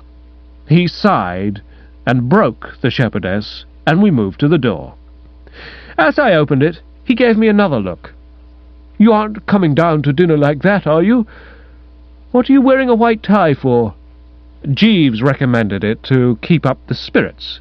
Well, you're going to feel a perfect ass. Old Bassett dines in a velvet smoking jacket with soup stains across the front. Better change. There was a good deal in what he said. One doesn't like to look conspicuous. At the risk of lowering the morale, I turned to doff the tails. And as I did so, there came to us from the drawing-room below the sound of a fresh young voice chanting to the accompaniment of a piano what exhibited all the symptoms of being an old English folk song. The ear detected a good deal of "Hey, nonny, nonny," and all that sort of thing. This uproar had the effect of causing Gussie's eyes to smoulder behind the spectacles. It was as if he were feeling that this was just that little bit extra which is more than man can endure. Stephanie Bing, he said bitterly, singing at a time like this. He snorted and left the room. And I was just finishing tying the black tie when Jeeves entered. Mrs. Travers, he announced formally. "Anne, oh golly," broke from my lips. I'd known, of course, hearing that formal announcement, that she was coming, But so does a poor blighter taking a stroll and looking up and seeing a chap in an aeroplane dropping a bomb on his head, knowing that that's coming, but it doesn't make it any better when it arrives. I could see that she was a good deal stirred up. All of a doodah would perhaps express it better, and I hastened to bung her civilly into the armchair and make my apologies. "Frightfully sorry I couldn't come and see you, old ancestor," I said. "I was closeted with Gussie Finknottle upon a matter deeply affecting our mutual interests. Since we last met, there have been new developments, and my affairs have become somewhat entangled, I regret to say. You might put it that hell's foundations are quivering. That's not overstating it, Jeeves." "No, sir." She dismissed my protestations with a wave of the hand. "So you're having your troubles too, are you? Well, I don't know what new developments there have been at your end, but there's been a new development at mine, and it's a stinker. That's why I've come down here in such a hurry. The most rapid action has got to be taken, or the home will be in the melting pot." I began to wonder if even the Mona Lisa could have found the going so sticky as I was finding it. One thing after another, I mean to say. "What is it?" I asked. "What's happened?" She choked for a moment, then contrived to utter a single word. "Anatole." "Anatole?" I took her hand and pressed it soothingly. "Tell me, old fever patient," I said, "what, if anything, are you talking about? How do you mean, Anatole?" "If we don't look slippy, I shall lose him." A cold hand seemed to clutch at my heart. "Lose him?" "Yes." "Even after doubling his wages?" "Even after doubling his wages. Listen, Bertie, just before I left home this afternoon, a letter arrived for Tom from Sir Watkin Bassett. When I say just before I left home, that was what made me leave home. Because, do you know what was in it?" "What?" "It contained an offer to swap the cow creamer for Anatole, and Tom is seriously considering it." I stared at her. "What? Incredulous!" "Incredible, sir." "Thank you, Jeeves. Incredible. I don't believe it. Uncle Tom would never contemplate such a thing for an instant." "Wouldn't he? That's all you know. Do you remember Pomeroy, the butler we had before Seppings?" "I should say so. A noble fellow." "A treasure. A gem. I never could think why you let him go. Tom traded him to the Bessington Copes for an oviform chocolate pot on 3 scroll feet." I struggled with growing despair. But surely the delirious old ass, or rather Uncle Tom, wouldn't fritter Anatole away like that? "He certainly would." She rose and moved restlessly to the mantelpiece. I could see that she was looking for something to break as a relief to her surging emotions, what Jeeves would call a palliative, and courteously drew her attention to a terracotta figure of the infant Samuel at prayer. She thanked me briefly and hurled it against the opposite wall. "I tell you, Bertie, there are no lengths to which a really loony collector won't go to secure a coveted specimen. Tom's actual words as he handed me the letter to read were that it would give him genuine pleasure to skin old Bassett alive and personally drop him into a vat of boiling oil, but that he saw no alternative but to meet his demands. The only thing that stopped him wiring him there and then that it was a deal was my telling him that you'd gone to Totley Towers expressly to pinch the cow creamer, and that he would have it in his hands almost immediately. How are you coming in that direction, Bertie? Formed your schemes? All your plans cut and dried? We can't afford to waste time. Every moment is precious." I felt a trifle boneless. The news I saw would now have to be broken, and I hoped that that was all there would be. This aunt is a formidable old creature when stirred, and I couldn't but recall what had happened to the infant Samuel. "I was going to talk to you about that," I said. "Jeeves, have you that document we prepared?" "Here it is, sir." "Thank you, Jeeves. And I think it might be a good thing if you were to go and bring a spot more brandy." "Very good, sir." He withdrew, and I slipped her the paper, bidding her read it attentively. She gave it the eye. "What's all this?" "You'll soon see. Note how it's headed Worcester B, position of." "Those words tell the story. They explain," I said, backing a step and getting ready to duck, "why it is that I must resolutely decline to pinch that cow creamer." "What?" "I sent you a telegram to that effect this afternoon, but of course it missed you." She was looking at me pleadingly, like a fond mother at an idiot child who's just pulled something exceptionally goofy.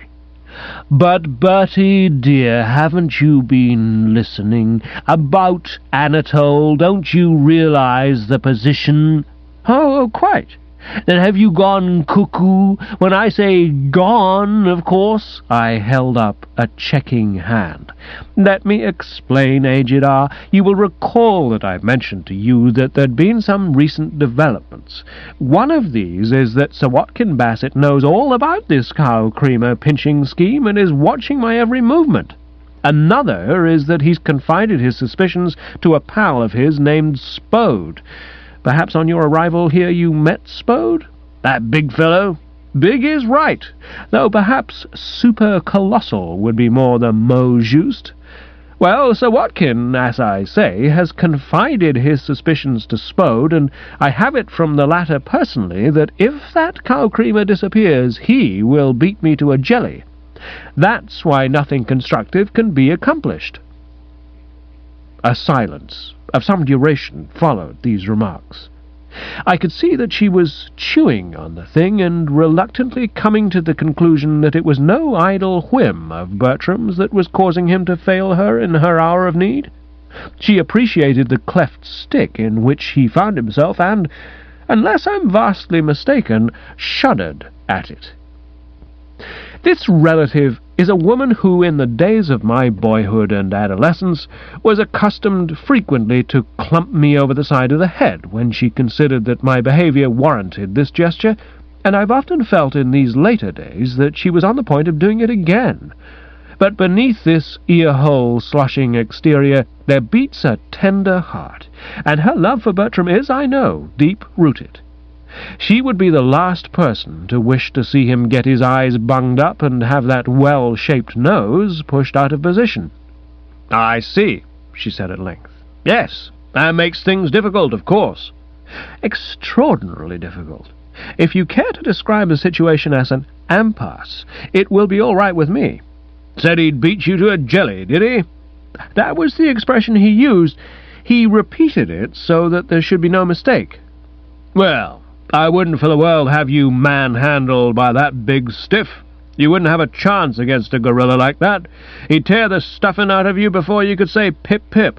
He'd rend you limb from limb and scatter the fragments to the four winds." I winced a little.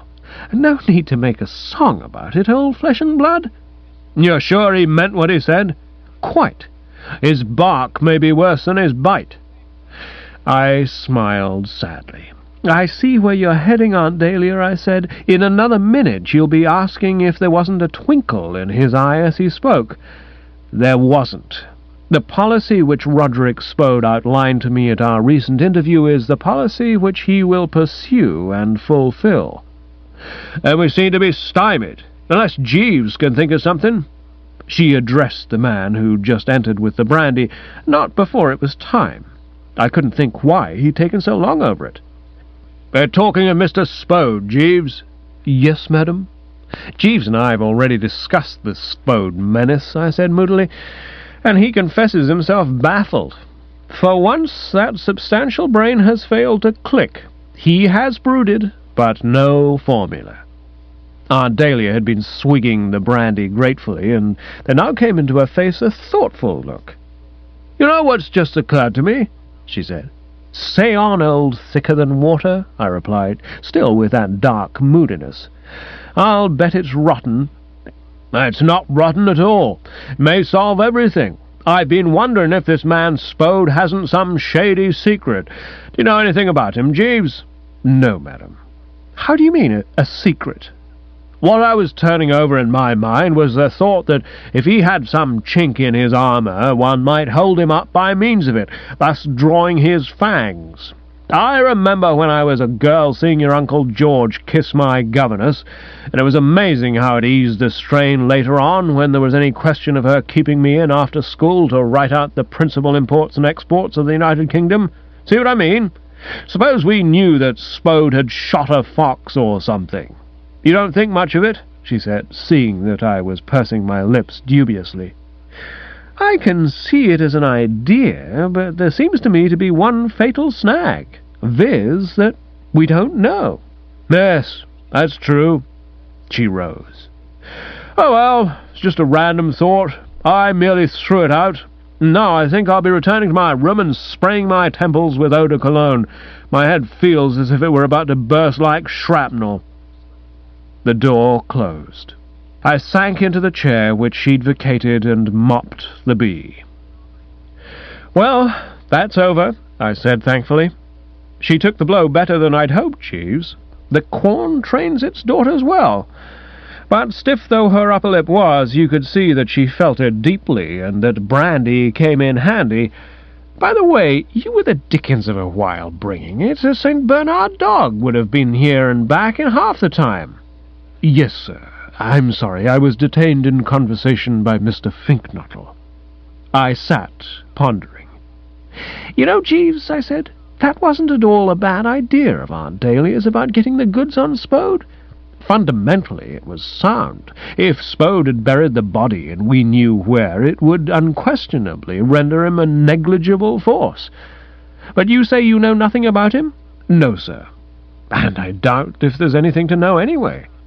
There are some chaps, one look at whom is enough to tell you that they are pucker sahibs who play the game and do not do things that aren't done, and prominent among these, I fear, is Roderick Spode. I shouldn't imagine that the most rigorous investigation would uncover anything about him worse than that moustache of his, and to the world's scrutiny of that he obviously has no objection, or he wouldn't wear the damn thing. Very true, sir. Still, it might be worthwhile to institute inquiries. Yes, but where? I was thinking of the Junior Ganymede, sir. It's a club for gentlemen's personal gentlemen in Curzon Street, to which I have belonged for some years. The personal attendant of a gentleman of Mr. Spode's prominence would be sure to be a member, and he would, of course, have confided to the secretary a good deal of material concerning him for insertion in the club book. Huh? Under Rule 11, every new member is required to supply the club with full information regarding his employer.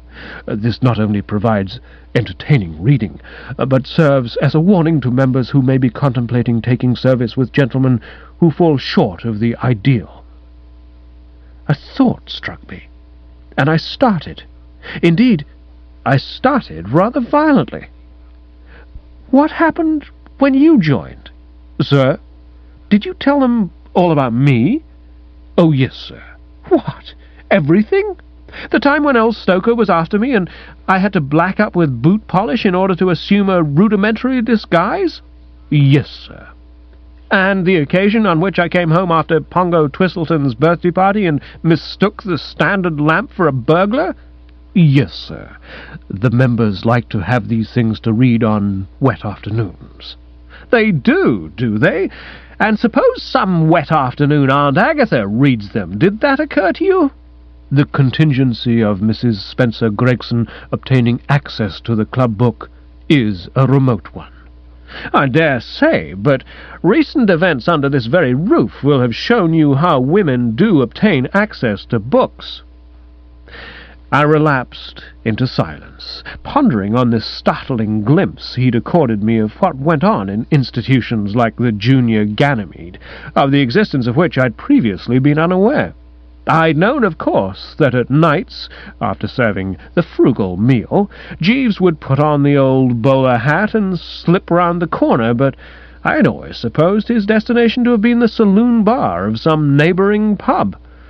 Of clubs in Curzon Street I had had no inkling. Still less had I had any inkling that some of the fruitiest of Bertram Wooster's possibly ill-judged actions were being inscribed in a book. The whole thing, to my mind, smacked rather unpleasantly of Abu Ben Adam and recording angels, and I found myself frowning somewhat. Still, there didn't seem much to be done about it, so I returned to what Constable Oates would have called the point at issue. "Then, what's your idea? To apply to the Secretary for information about Spode?" "Yes, sir." "You think he'll give it to you?" "Oh, yes, sir." "You mean he scatters these data, these extraordinarily dangerous data, these data that might spell ruin if they fell into the wrong hands, broadcast to whoever asks for them?" "Only to members, sir." "How soon could you get in touch with him?" "I could ring him up on the telephone immediately, sir." "Then do so, Jeeves.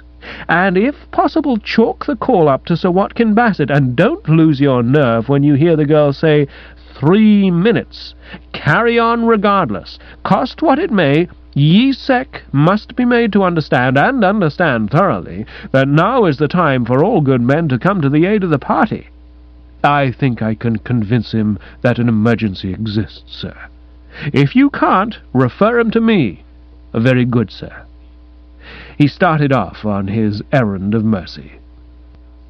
"By the way, Jeeves," I said, as he was passing through the door, "did you say you'd been talking to Gussie?" "Yes, sir." "Had he anything new to report?" "Yes, sir. It appears that his relations with Miss Bassett have been severed. The engagement is broken off." He floated out, and I leapt 3 feet. A dashed difficult thing to do when you're sitting in an armchair, but I managed it. "Jeeves!" I yelled, but he'd gone, leaving not a rack behind. From downstairs there came the sudden booming of the dinner gong. Chapter 6. It's always given me a bit of a pang to look back at that dinner and think that agony of mind prevented me sailing into it in the right carefree mood, for it was one which in happier circumstances I would have got my nose down to with a will.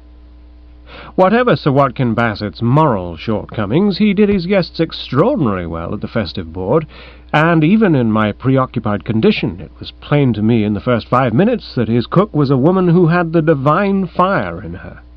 From a grade A soup we proceeded to a toothsome fish, and from the toothsome fish to a salmi of game which even Anatole might have been proud to sponsor.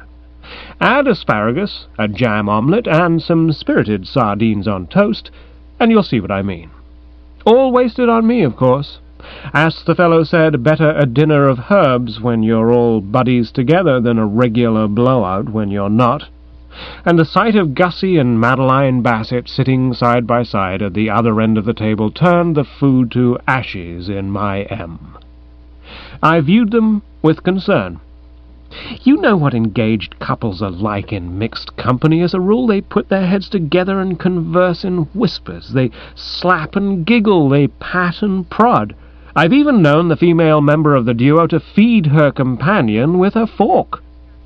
There was none of this sort of thing about Madeline Bassett and Gussie. He looked pale and corpse-like, she cold and proud and aloof.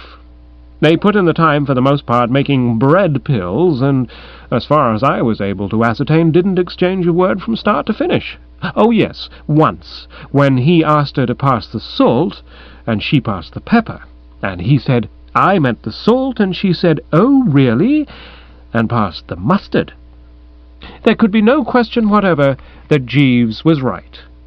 Brass rags had been parted by the young couple, and what was weighing upon me, apart from the tragic aspect, was the mystery of it all. I could think of no solution, and I looked forward to the conclusion of the meal when the women should have legged it, and I'd be able to get together with Gussie over the port and learn the inside dope. To my surprise, however, the last female had no sooner passed through the door than Gussie, who'd been holding it open, shot through after her like a diving duck and didn't return, leaving me alone with my host and Roderick Spode. And as they sat snuggled up together at the far end of the table, talking to one another in low voices and staring at me from time to time as if I'd been a ticket of leave man who'd got in by crashing the gate, and might be expected, unless carefully watched, to pocket a spoon or two, it wasn't long before I, too, left. Murmuring something about fetching my cigarette case, I sidled out and went up to my room.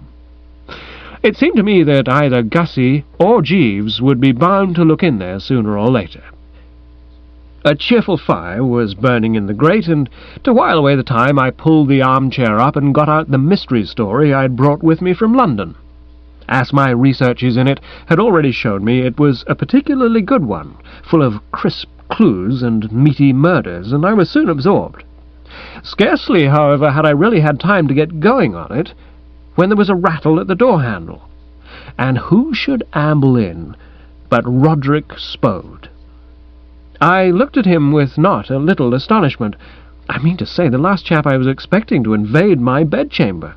And it wasn't as if he'd come to apologize for his offensive attitude on the terrace, when, in addition to muttering menaces, he'd called me a miserable worm, or for those stares at the dinner-table.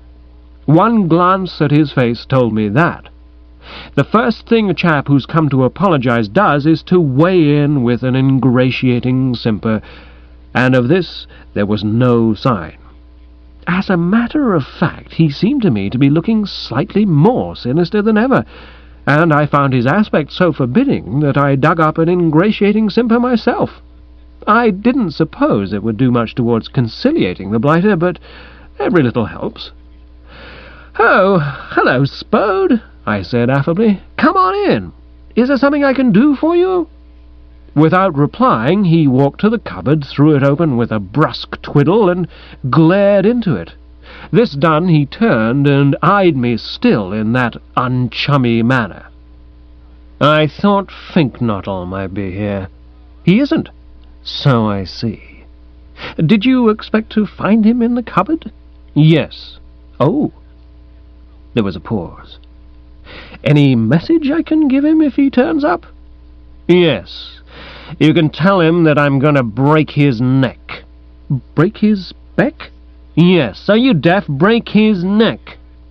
I nodded pacifically. "I see, break his neck, right. And, if he asks why?" "He knows why. Because he's a butterfly who toys with women's hearts and throws them away like soiled gloves." "Righto." I hadn't had a notion that that was what butterflies did. Most interesting. "Well, I'll let him know if I run across him." "Thank you."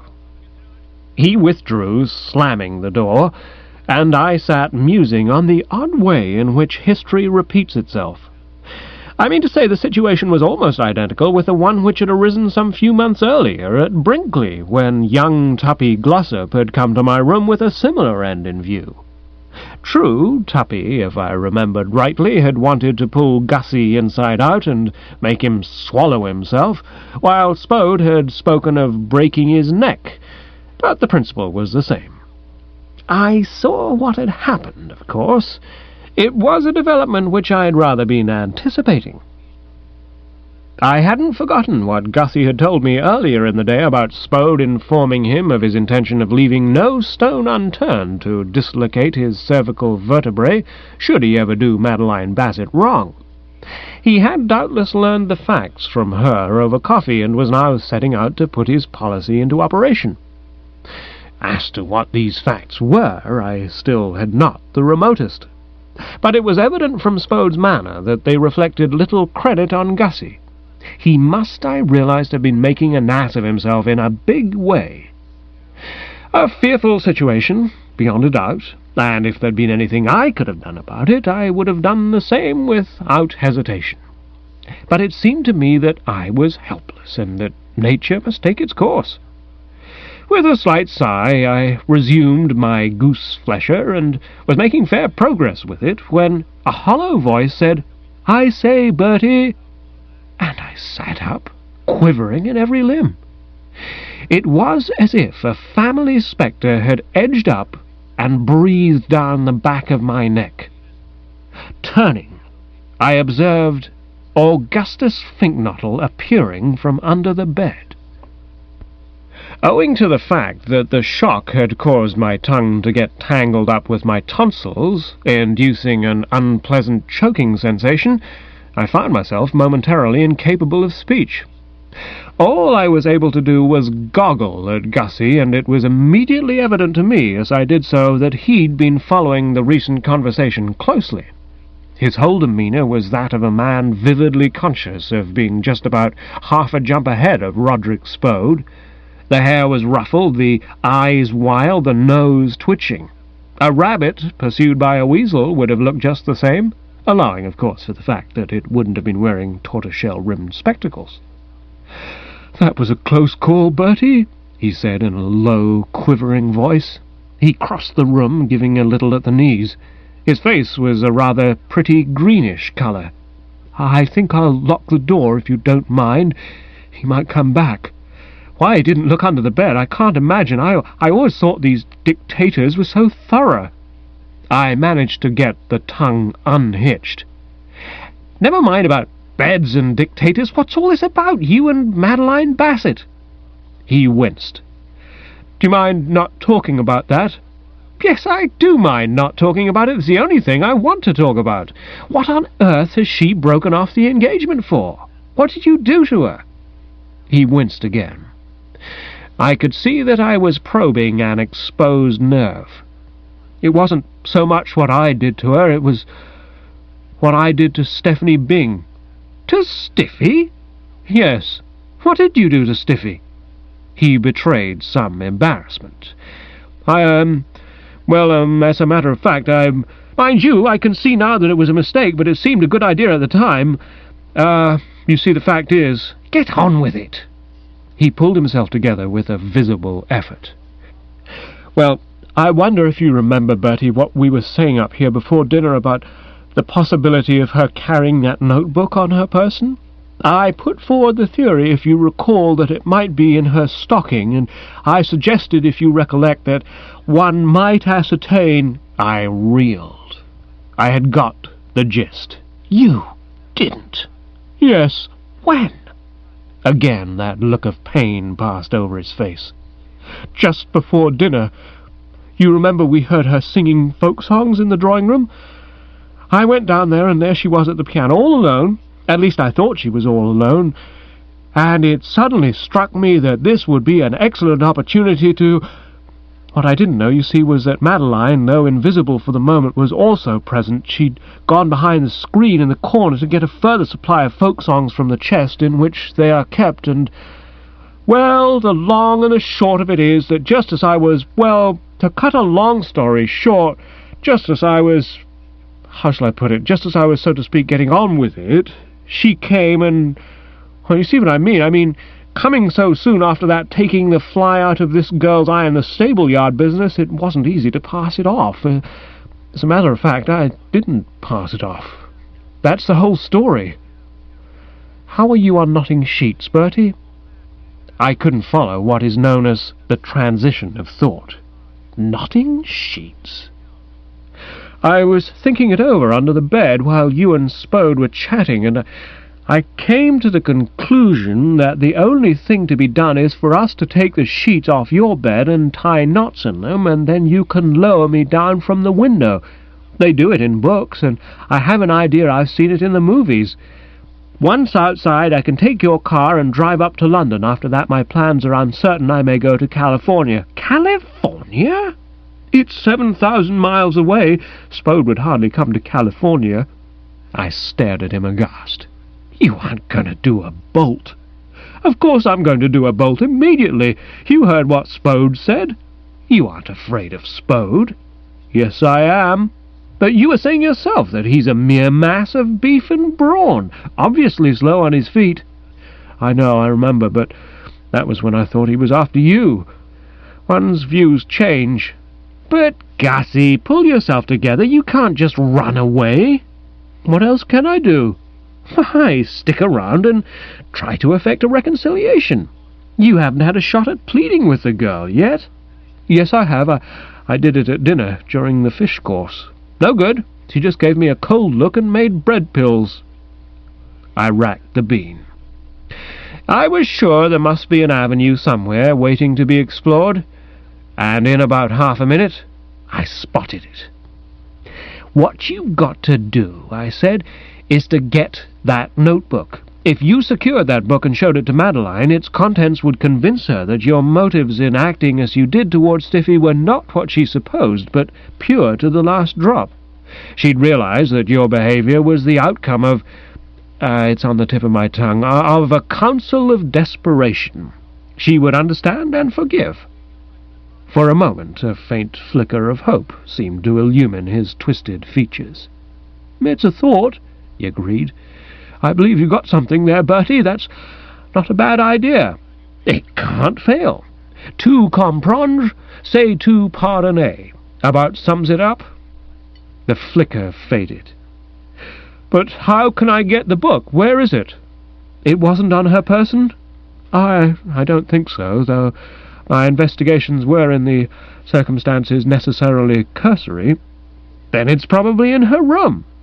"Well, there you are. I can't go searching a girl's room." "Why not?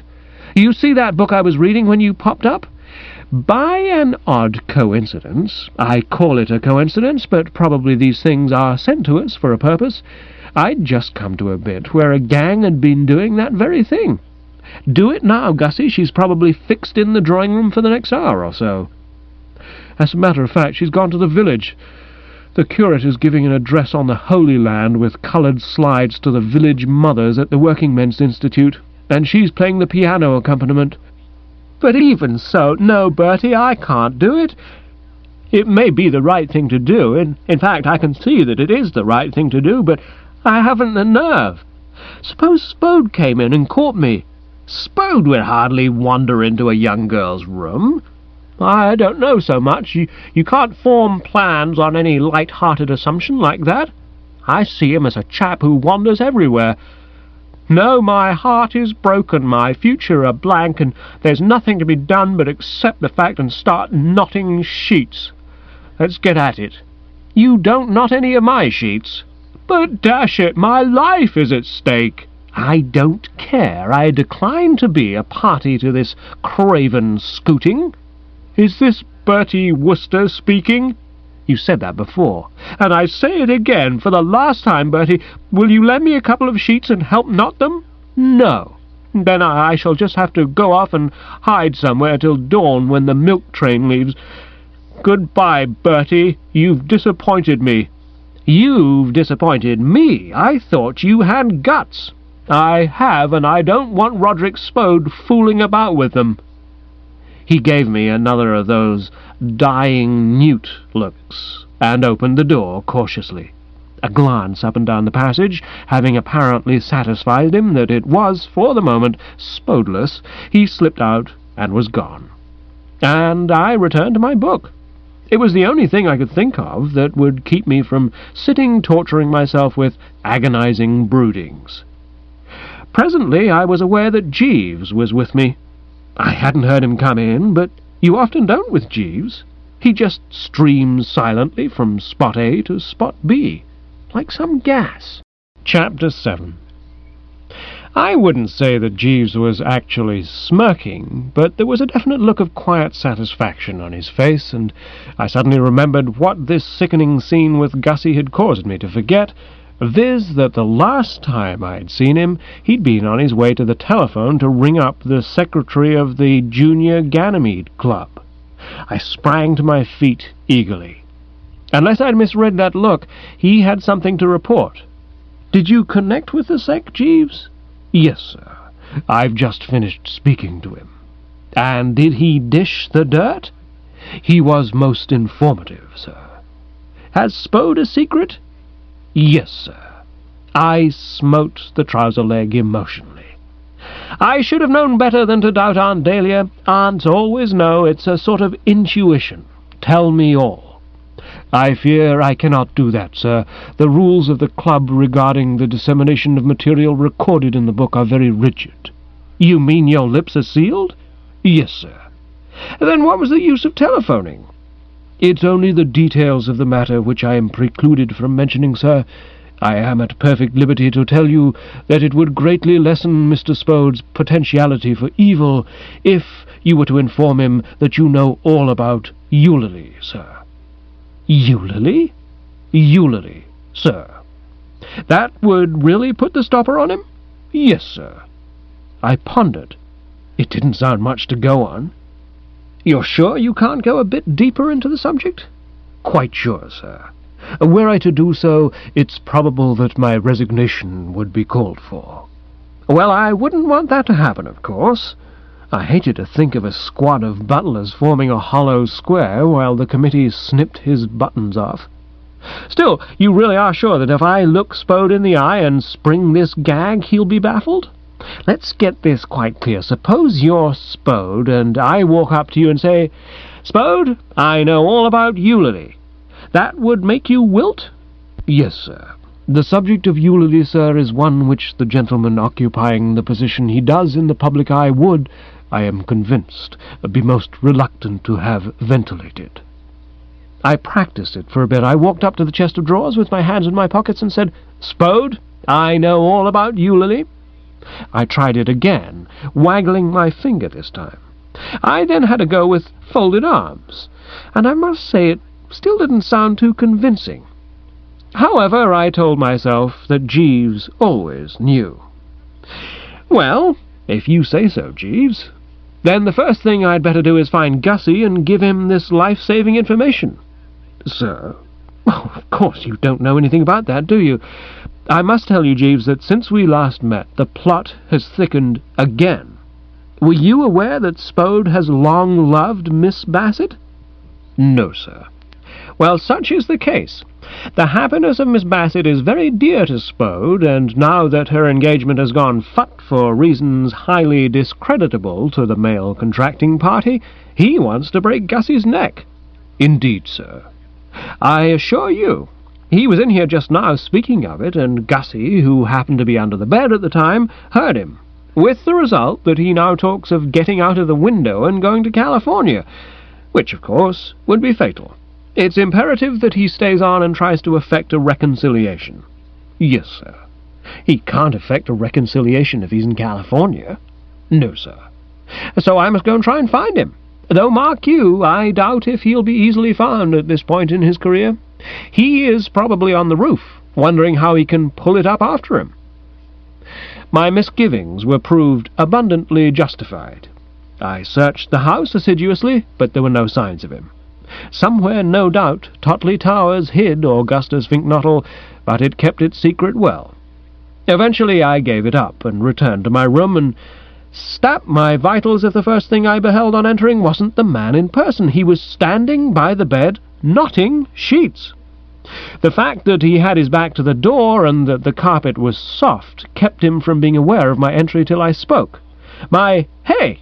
a pretty sharp one, for I was aghast at seeing my bed thus messed about, brought him spinning round, ashen to the lips. "Whoop!" he exclaimed. I thought you were Spode." Indignation succeeded panic.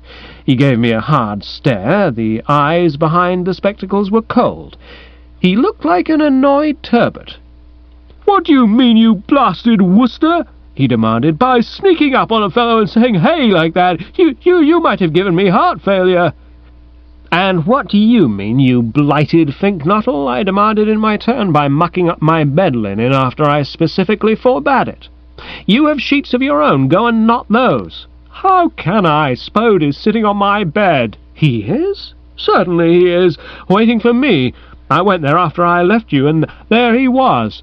If he hadn't happened to clear his throat, I'd have walked right in." I saw that it was high time to set this disturbed spirit at rest. "You needn't be afraid of Spode, Gussie." "What do you mean I needn't be afraid of Spode? Talk sense." "I mean just that. Spode, a qua menace, if qua is the word I want, is a thing of the past. Owing to the extraordinary perfection of Jeeves's Secret Service system, I've learned something about him which he wouldn't care to have generally known." "What?" "Ah, there you have me. When I said I had learned it, I should have said that Jeeves had learned it, and, unfortunately, Jeeves's lips are sealed. However, I'm in a position to slip it across the man in no uncertain fashion. If he attempts any rough stuff, I will give him the works." I broke off, listening. Footsteps were coming along the passage. "Ah," I said, "someone approaches. This may quite possibly be the blighter himself." An animal cry escaped Gussie. "Lock that door!" I waved a fairly airy hand. "It won't be necessary," I said. "Let him come. I positively welcome this visit. Watch me deal with him, Gussie. It'll amuse you." I'd guessed correctly. It was Spode, all right. No doubt he'd grown weary of sitting on Gussie's bed, and had felt that another chat with Bertram might serve to vary the monotony. He came in, as before, without knocking, and as he perceived Gussie, uttered a wordless exclamation of triumph and satisfaction. He then stood for a moment, breathing heavily through the nostrils. He seemed to have grown a bit since our last meeting, being now about 8'6", and had my advices in Ray getting the bulge on him proceeded from a less authoritative source, his aspect might have intimidated me quite a good deal. But so sedulously had I been trained through the years to rely on Jeeves's lightest word that I regarded him without a tremor. Gussie, I was sorry to observe, didn't share my sunny confidence. Possibly I hadn't given him a full enough explanation of the facts in the case, or it may have been that, confronted with Spode in the flesh, his nerve had failed him. At any rate, he now retreated to the wall and seemed, as far as I could gather, to be trying to get through it. Foiled in this endeavour, he stood looking as if he'd been stuffed by some good taxidermist, while I turned to the intruder and gave him a long, level stare, in which surprise and hauteur were nicely blended. "Well, Spode," I said, "what is it now?" I'd put a considerable amount of topspin on the final word, to indicate displeasure, but it was wasted on the man. Giving the question a miss like the deaf adder of Scripture, he began to advance slowly, his gaze concentrated on Gussie. The jaw muscles, I noted, were working as they'd done on the occasion when he'd come upon me toying with Sir Watkin Bassett's collection of old silver, and something in his manner suggested that he might at any moment start beating his chest with a hollow drumming sound, as gorillas do in moments of emotion. "Ha!" he said. Well, of course, I wasn't going to stand any rot like that. This habit of his going about the place saying "ha!" was one that had got to be checked, and checked promptly. "Spode," I said sharply, and I have an idea that I rapped the table. He seemed for the first time to become aware of my presence. He paused for an instant and gave me an unpleasant look. "Well, what do you want?" I raised an eyebrow or two. "What do I want? I like that. That's good. Since you ask, Spode, I want to know what the devil you mean by coming into my private apartment, taking up space which I require for other purposes, and interrupting me when I'm chatting with my personal friends. Really, one gets about as much privacy in this house as a striptease dancer. I assume that you have a room of your own? Get back to it, you fat slob, and stay there." I couldn't resist shooting a swift glance at Gussie to see how he was taking all this, and was pleased to note on his face the burgeoning of a look of worshipping admiration, such as a distressed damsel of the Middle Ages might have directed at a knight on observing him getting down to brass tacks with the dragon. I could see that I'd once more become to him the old daredevil Wooster of our boyhood days, and I had no doubt that he was burning with shame and remorse as he recalled those sneers and jeers of his. Spode also seemed a good deal impressed, though not so favourably. He was staring incredulously, like one bitten by a rabbit. He seemed to be asking himself if this could really be the shrinking violet with whom he'd conferred on the terrace. He asked me if I'd called him a slob, and I said I had. "A fat slob? A fat slob. It's about time," I proceeded, "that some public-spirited person came along and told you where you got off. The trouble with you, Spode, is that just because you've succeeded in inducing a handful of half-wits to disfigure the London scene by going about in black shorts, you think you're someone. You hear them shouting, "Heil, Spode," and you imagine it's the voice of the people. That's where you make your bloomer. What the voice of the people is saying is, "Look at that frightful ass Spode swanking about in footer bags. Did you ever in your puff see such a perfect perisher?" He did what is known as struggling for utterance. "Oh," he said. "Oh, well, I'll attend to you later." "And I," retorted quick as a flash, "will attend to you now." I lit a cigarette. "Spode," I said, unmasking my batteries, "I know your secret." "Eh?" "I know all about—" "All about what?" It was to ask myself precisely that question that I had paused. For believe me, or believe me not, in this tense moment when I so sorely needed it, the name which Jeeves had mentioned to me as the magic formula for coping with this blister had completely passed from my mind. I couldn't even remember what letter it began with.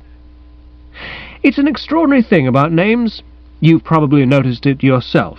You think you've got them, I mean to say, and they simply slither away. I've often wished I had a quid for every time some bird with a perfectly familiar map has come up to me and "Hello, Woosters," and had me gasping for air because I couldn't put a label to him. This always makes one feel at a loss, but on no previous occasion had I felt so much at a loss as I did now. "All about what?" said Spode. "Well, as a matter of fact," I had to confess, "I've forgotten." A sort of gasping gulp from upstage directed my attention to Gussie again, and I could see that the significance of my words hadn't been lost on him. Once more he tried to back, and as he realized that he'd already gone as far as he could go, a glare of despair came into his eyes, and then, abruptly, as Spode began to advance upon him, it changed to one of determination and stern resolve. I like to think of Augustus Finknottle at that moment. He showed up well. Hitherto, I'm bound to say I'd never regarded him highly as a man of action. Essentially the dreamer type, I should have said. But now he couldn't have smacked into it with a prompter gusto if he'd been a rough-and-tumble fighter on the San Francisco waterfront from early childhood. Above him, as he stood glued to the wall, there hung a fairish-sized oil painting of a chap in knee-breeches and a three-cornered hat, gazing at a female who appeared to be chirruping to a bird of sorts, a dove unless I'm mistaken, or a pigeon. I'd noticed it once or twice since I'd been in the room, and had indeed thought of giving it to Aunt Dahlia to break instead of the infant Samuel at prayer. Fortunately, I hadn't done so, or Gussie would not now have been in a position to tear it from its moorings and bring it down with a nice wristy action on Spode's head. I say fortunately because if ever there was a fellow who needed hitting with oil paintings, that fellow was Roderick Spode. From the moment of our first meeting, his every word and action had proved abundantly that this was the stuff to give him. But there's always a catch in these good things, and it took me only an instant to see that this effort of Gussie's, though well meant, had achieved little of constructive importance.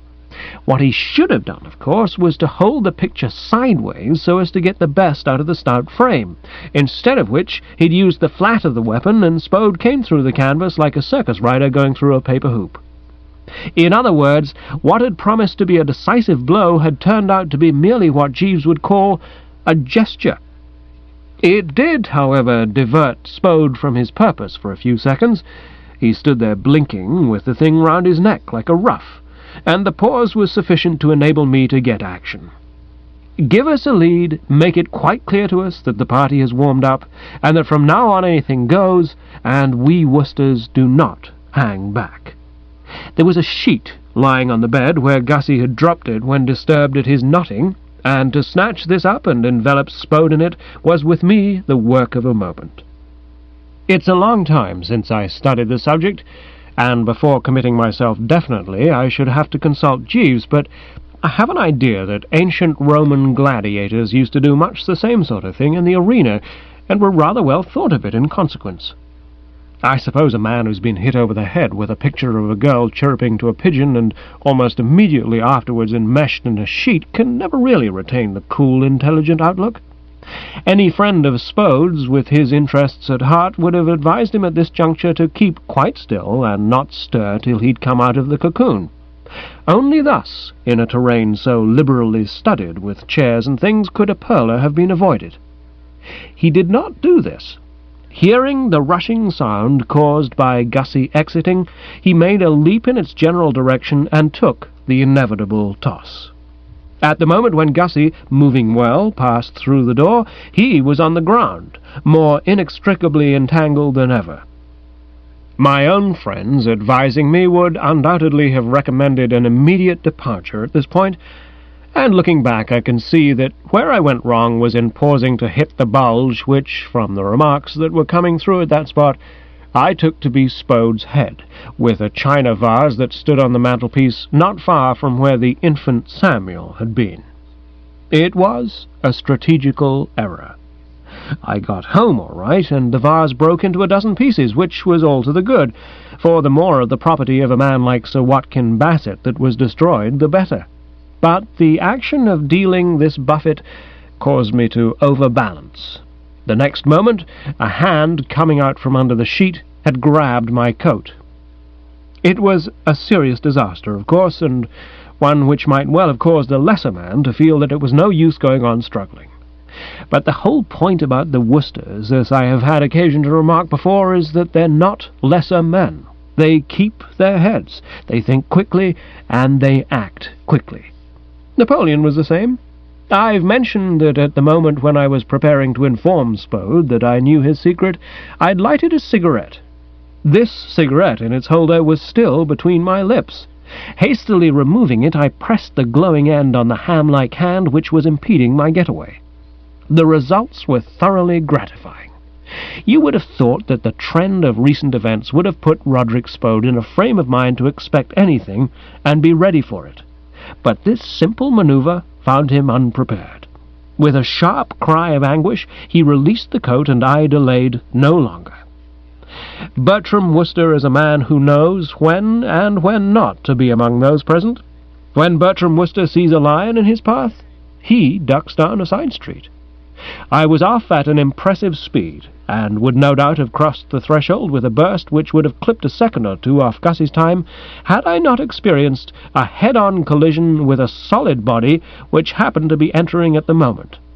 I remember thinking, as we twined our arms about each other, that at Totley Towers, if it wasn't one thing, it was bound to be something else.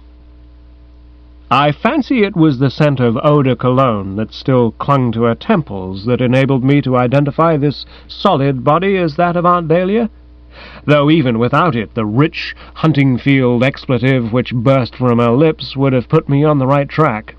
We came down in a tangled heap, and must have rolled inwards to some extent, for the next thing I knew we were colliding with the sheeted figure of Roderick Spode, who, when last seen, had been at the other end of the room. No doubt the explanation is that we'd rolled nor'-nor'-east, and he'd been rolling sa'-sa'-west, with the result that we'd come together somewhere in the middle. Spode, I noticed, as reason began to return to her throne, was holding Aunt Dahlia by the left leg, and she didn't seem to be liking it much. A good deal of breath had been knocked out of her by the impact of a nephew on her midriff, but enough remained to enable her to expostulate, and this she was doing with all the old fire. "What is this joint?" she was demanding heatedly. "A loony bin? Has everybody gone crazy? First I meet Spink Bottle racing along the corridor like a mustang, then you try to walk through me as if I were thistledown, and now the gentleman in the burnoose has started tickling my ankle, a thing that hasn't happened to me since the York and Anstey Hunt Bull of the year 1921. The introductions. You've met Spode, haven't you, Mr. Roderick Spode, Mrs. Travers?" Spode had now removed the sheet, but the picture was still in position, and Aunt Dahlia eyed it wonderingly. "What on earth have you got that thing round your neck for?" she asked. Then, in more tolerant vein, "Wear it if you like, of course, but it doesn't suit you." Spode didn't reply. He was breathing heavily. I didn't blame him, mind you.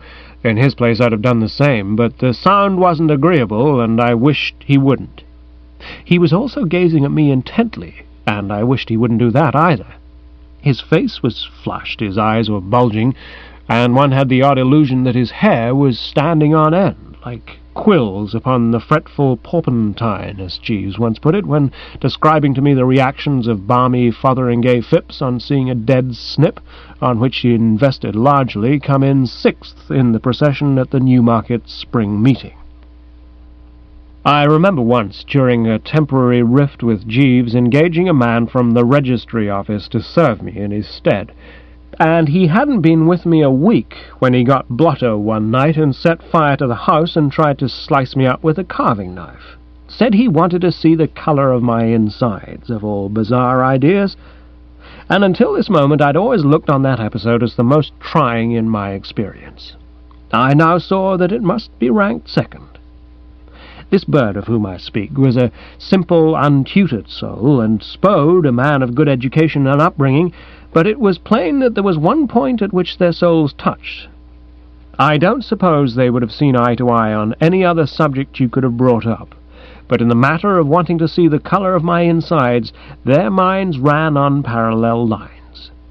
The only difference seemed to be that whereas my employee had planned to use a carving knife for his excavations, Spode appeared to be satisfied that the job could be done all right with the bare hands. "I must ask you to leave us, madam," he said. "But I've only just come," said Aunt Dahlia. "I'm going to thrash this man within an inch of his life." It was quite the wrong tone to take with the aged relative. She was a very clannish spirit, and, as I've said, is fond of Bertram. Her brow darkened. "You don't touch a nephew of mine. I'm going to break every bone in his body. You aren't going to do anything of the sort. The idea! Here, you!" She raised her voice sharply as she spoke the concluding words, and what had caused her to do so was the fact that Spode at this moment made a sudden move in my direction. Considering the manner in which his eyes were gleaming and his moustache bristling, not to mention the gritting teeth and the sinister twiddling of the fingers, it was a move which might have been expected to send me flitting away like an adagio dancer. And had it occurred somewhat earlier, it would undoubtedly have done so. But I didn't flit. I stood where I was, calm and collected. Whether I folded my arms or not, I can't recall, but I remember that there was a faint, amused smile upon my lips. For the brief monosyllable "you" had accomplished what a quarter of an hour's research had been unable to do, viz. The unsealing of the fount of memory. Jeeves's words came back to me with a rush. One moment, the mind a blank, the next, the fount of memories spouting like nobody's business. It often happens this way. "1 minute, Spode," I said quietly. "Just 1 minute. Before you start getting above yourself, it may interest you to learn that I know all about Eulalie." It was stupendous. I felt like one of those chaps who press buttons and explode minds. If it hadn't been that my implicit faith in Jeeves had led me to expect solid results, I should have been astounded at the effect of this pronouncement on the man. You could see that it had got right in amongst him and churned him up like an egg whisk. He recoiled as if he'd run into something hot, and a look of horror and alarm spread slowly over his face. The whole situation recalled irresistibly to my mind something that had happened to me once up at Oxford, when the heart was young. It was during 8th week, and I was sauntering on the river bank with a girl named something that slipped my mind, when there was a sound of barking, and a large, hefty dog came galloping up, full of beans and buck, and obviously intent on mayhem. And I was just commending my soul to God, and feeling that this was where the old flannel trousers got about 30 bobs worth of value bitten out of them, when the girl, waiting till she saw the whites of its eyes, with extraordinary presence of mind, suddenly opened a coloured Japanese umbrella in the animal's face, upon which it did 3 back somersaults and retired into private life. Except that he didn't do any back somersaults, Roderick Spode's reactions were almost identical with those of this nonplussed hound. For a moment he just stood gaping. Then he said, "Oh!" Then his lips twisted into what I took to be his idea of a conciliatory smile. After that he swallowed 6, or it may have been 7 times, as if he'd taken aboard a fishbone. Finally, he spoke. And when he did so, it was the nearest thing to a cooing dove that I've ever heard. An exceptionally mild-mannered dove at that. "Oh? Do you?" he said. "I do," I replied. If he'd asked me what I knew about her, he would have had me stymied, but he didn't. How did you find out?" "I have my methods." "Oh," he said. "Ah," I replied. And there was silence again for a moment. I wouldn't have believed it possible for so tough an egg to sidle obsequiously, but that was how he now sidled up to me. There was a pleading look in his eyes. "I hope you'll keep this to yourself, Wooster. You'll keep it to yourself, won't you, Wooster?" "I will." "Thank you, Wooster. Provided," I continued, "that we have no more of these extraordinary exhibitions on your part of, what's the word?" He sidled a bit closer. Of course. I'm afraid I've been acting rather hastily." He reached out a hand and smoothed my sleeve. "Did I rumple your coat, Wooster? I'm sorry, I forgot myself. It shall not happen again." "It had better not. Good Lord, grabbing fellows' coats and saying you're going to break chaps' bones? I never heard of such a thing. But I know, I was wrong." "You bet you were wrong. I shall be very sharp on that sort of thing in the future, Spode." "Oh, yes, I understand." "I haven't been at all satisfied with your behaviour since I came to this house. The way you're looking at me at dinner. You may think people don't notice these things, but they do." Of course. "And calling me a miserable worm." I'm sorry I called you a miserable worm, Wooster. I spoke without thinking." "Always think, Spode. Well, that's all. You may withdraw." "Good night, Wooster." "Good night, Spode." He hurried out with a bowed head, and I turned to Aunt Dahlia, who was making noises like a motorcycle in the background. She gazed at me with the air of one who's been seeing visions, and I suppose the whole affair must have been extraordinarily impressive to the casual bystander. "Well, I'll be—" Here she paused. Fortunately, perhaps, for she's a woman who, when strongly moved, sometimes has a tendency to forget that she's no longer in the hunting field, and the verb, had she given it utterance, might have proved a bit too fruity for mixed company. "Bertie, what was all that about?" I waved a nonchalant hand. "Oh, I just put it across the fellow, merely asserting myself. One has to take a firm line with chaps like Spode." "Who's this Eulalie?" "Ah, there you've got me. For information on that point, you'll have to apply to Jeeves, and it won't be any good, because the club rules are rigid and members are permitted to go only just so far." Jeeves, I went on, giving credit where credit was due, as is my custom, came to me some little while back and told me that I'd only to inform Spode that I knew all about Eulalie to cause him to curl up like a burnt feather. And a burnt feather, as you've seen, was precisely what he did curl up like. As to who the above may be, I haven't the foggiest. All that one can say is that she's a chunk of Spode's past, and one fears a highly discreditable one. I sighed, for I was not unmoved. One can fill in the picture for oneself, I think, Aunt Dahlia. The trusting girl who learned too late that men betray, the little bundle, the last mournful walk to the river bank, the splash, the bubbling cry. I fancy so, don't you? No wonder that man pales beneath the tan a bit at the idea of the world knowing of that. Aunt Dahlia drew a deep breath. A sort of soul's awakening look had come into her face. "Good old blackmail! You can't beat it. I've always said so, and I always shall. It works like magic in an emergency. Bertie," she cried, "do you realize what this means?" "Means, old relative?" "Now that you've got the goods on Spode, the only obstacle to your sneaking that cow creamer has been removed. You can stroll down and collect it tonight." I shook my head regretfully. I'd been afraid she was going to take that view of the matter. It compelled me to dash the cup of joy from her lips, always an unpleasant thing to have to do to an aunt who dandled one on her knee as a child. "No," I said, "there you're wrong. There, if you'll excuse me saying so, you are talking like a fathead. Spode may have ceased to be a danger to traffic, but that doesn't alter the fact that Stiffy still has the notebook. Before taking any steps in the direction of the cow creamer, I've got to get it. But why? Oh, but I suppose you haven't heard. Madeline Bassett has broken off her engagement with Spinkbottle. She told me so in the strictest confidence just now. Well, then, the snag before was that young Stephanie might cause the engagement to be broken by showing old Bassett the book. But if it's broken already... I shook the bean again. My dear old faulty reasoner, I said, you missed the gist by a mile. As long as Stiffy retains that book, it can't be shown to Madeline Bassett. And only by showing it to Madeline Bassett can Gussie prove to her that his motive in pinching Stiffy's legs was not what she supposed.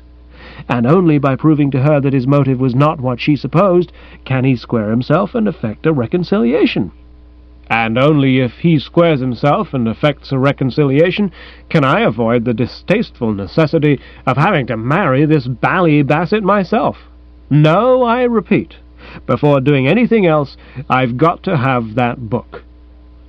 My pitiless analysis of the situation had its effect. It was plain from her manner that she'd got the strength. For a space, she sat chewing the lower lip in silence, frowning like an aunt who's drained the bitter cup. Well, how are you going to get it? I propose to search her room. What's the good of that? My dear old relative, Gussie's investigations have already revealed that the thing is not on her person. Reasoning closely, we reached the conclusion that it must be in her room. Yes, but you poor ass, whereabouts in her room? It may be anywhere, and wherever it is, you can be jolly sure it's carefully hidden. I suppose you hadn't thought of that. As a matter of fact, I hadn't, and I imagine that my sharp must have revealed this, for she snorted like a bison at the water trough. No doubt you thought it would be lying out on the dressing table. All right, search her room if you like. There's no actual harm in it, I suppose. It'll give you something to do and keep you out of the public houses. I, meanwhile, will be going off and starting to think of something sensible. It's time one of us did. Pausing at the mantelpiece to remove a china horse which stood there and hurl it to the floor and jump on it, she passed along. And I, somewhat discomposed, for I'd thought I'd got everything neatly planned out, and it was a bit of a jar to find I hadn't, sat down and began to bend the brain. The longer I bent it, the more I was forced to admit that the flesh and blood had been right. Looking round this room of my own, I could see at a glance a dozen places where if I'd had a small object to hide, like a leather-covered notebook full of criticisms of old Bassett's method of drinking soup, I could have done so with ease. Presumably the same conditions prevailed in Stiffy's lair. In going thither, therefore, I should be embarking on a quest well calculated to baffle the brightest bloodhound, let alone a chap who, from childhood up, had always been rotten at Hunt the Slipper. To give the brain a rest before having another go at the problem, I took up my goose-flesher again. And, by Jove, I hadn't read more than half a page when I uttered a cry.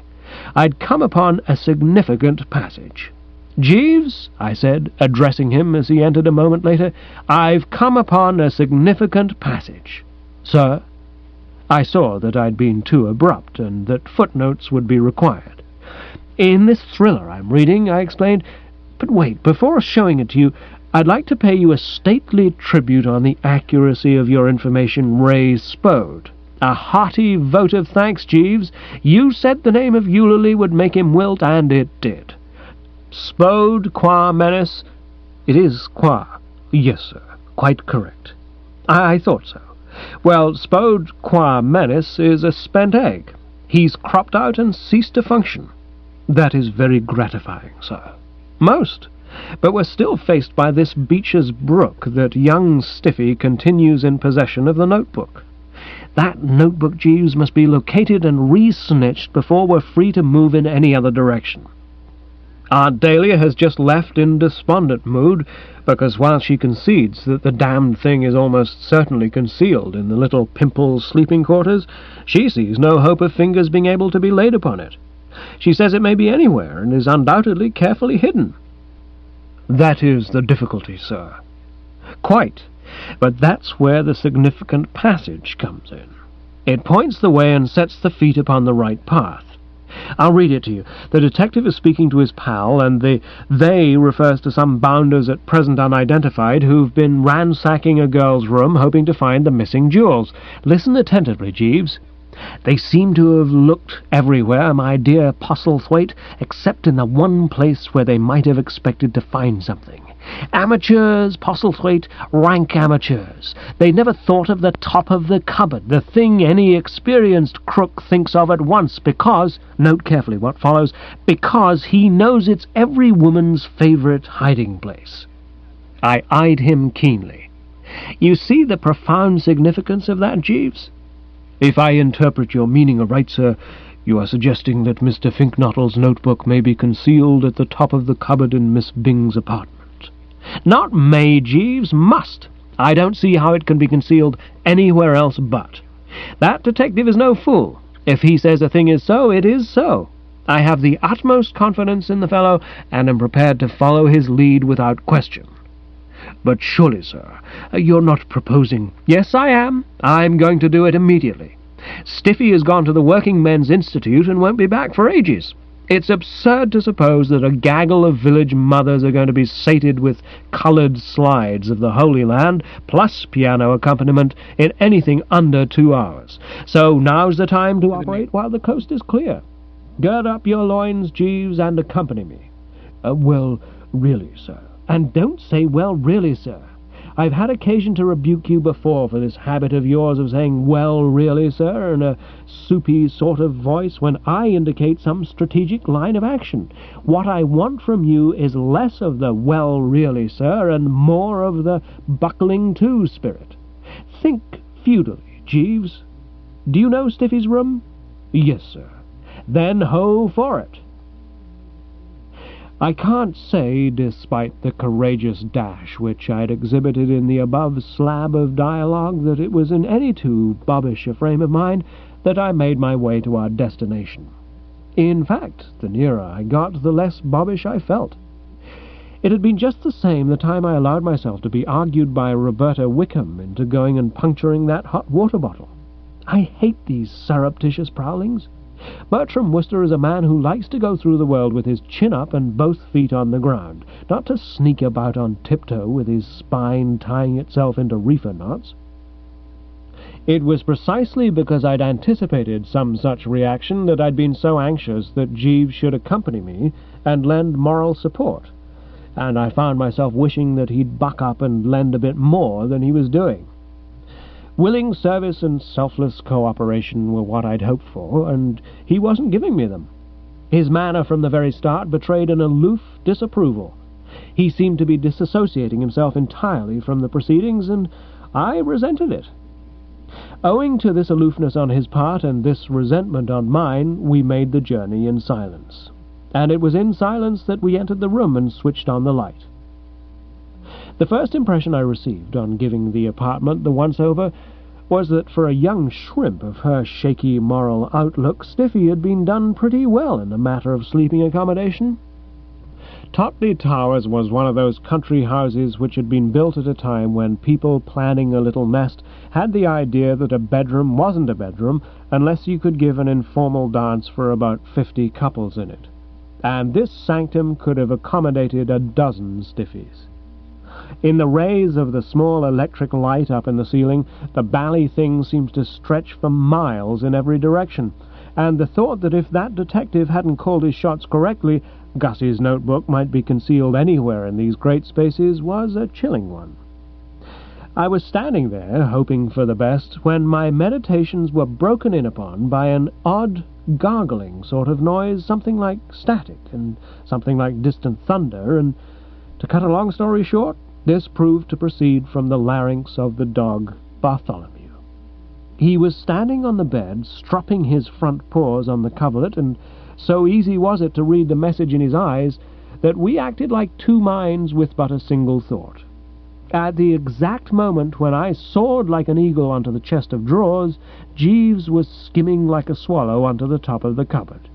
The animal hopped from the bed, and advancing into the middle of the room, took a seat, breathing through the nose with a curious whistling sound, and looking at us from under his eyebrows like a Scottish elder rebuking sin from the pulpit. and there for a while the matter rested.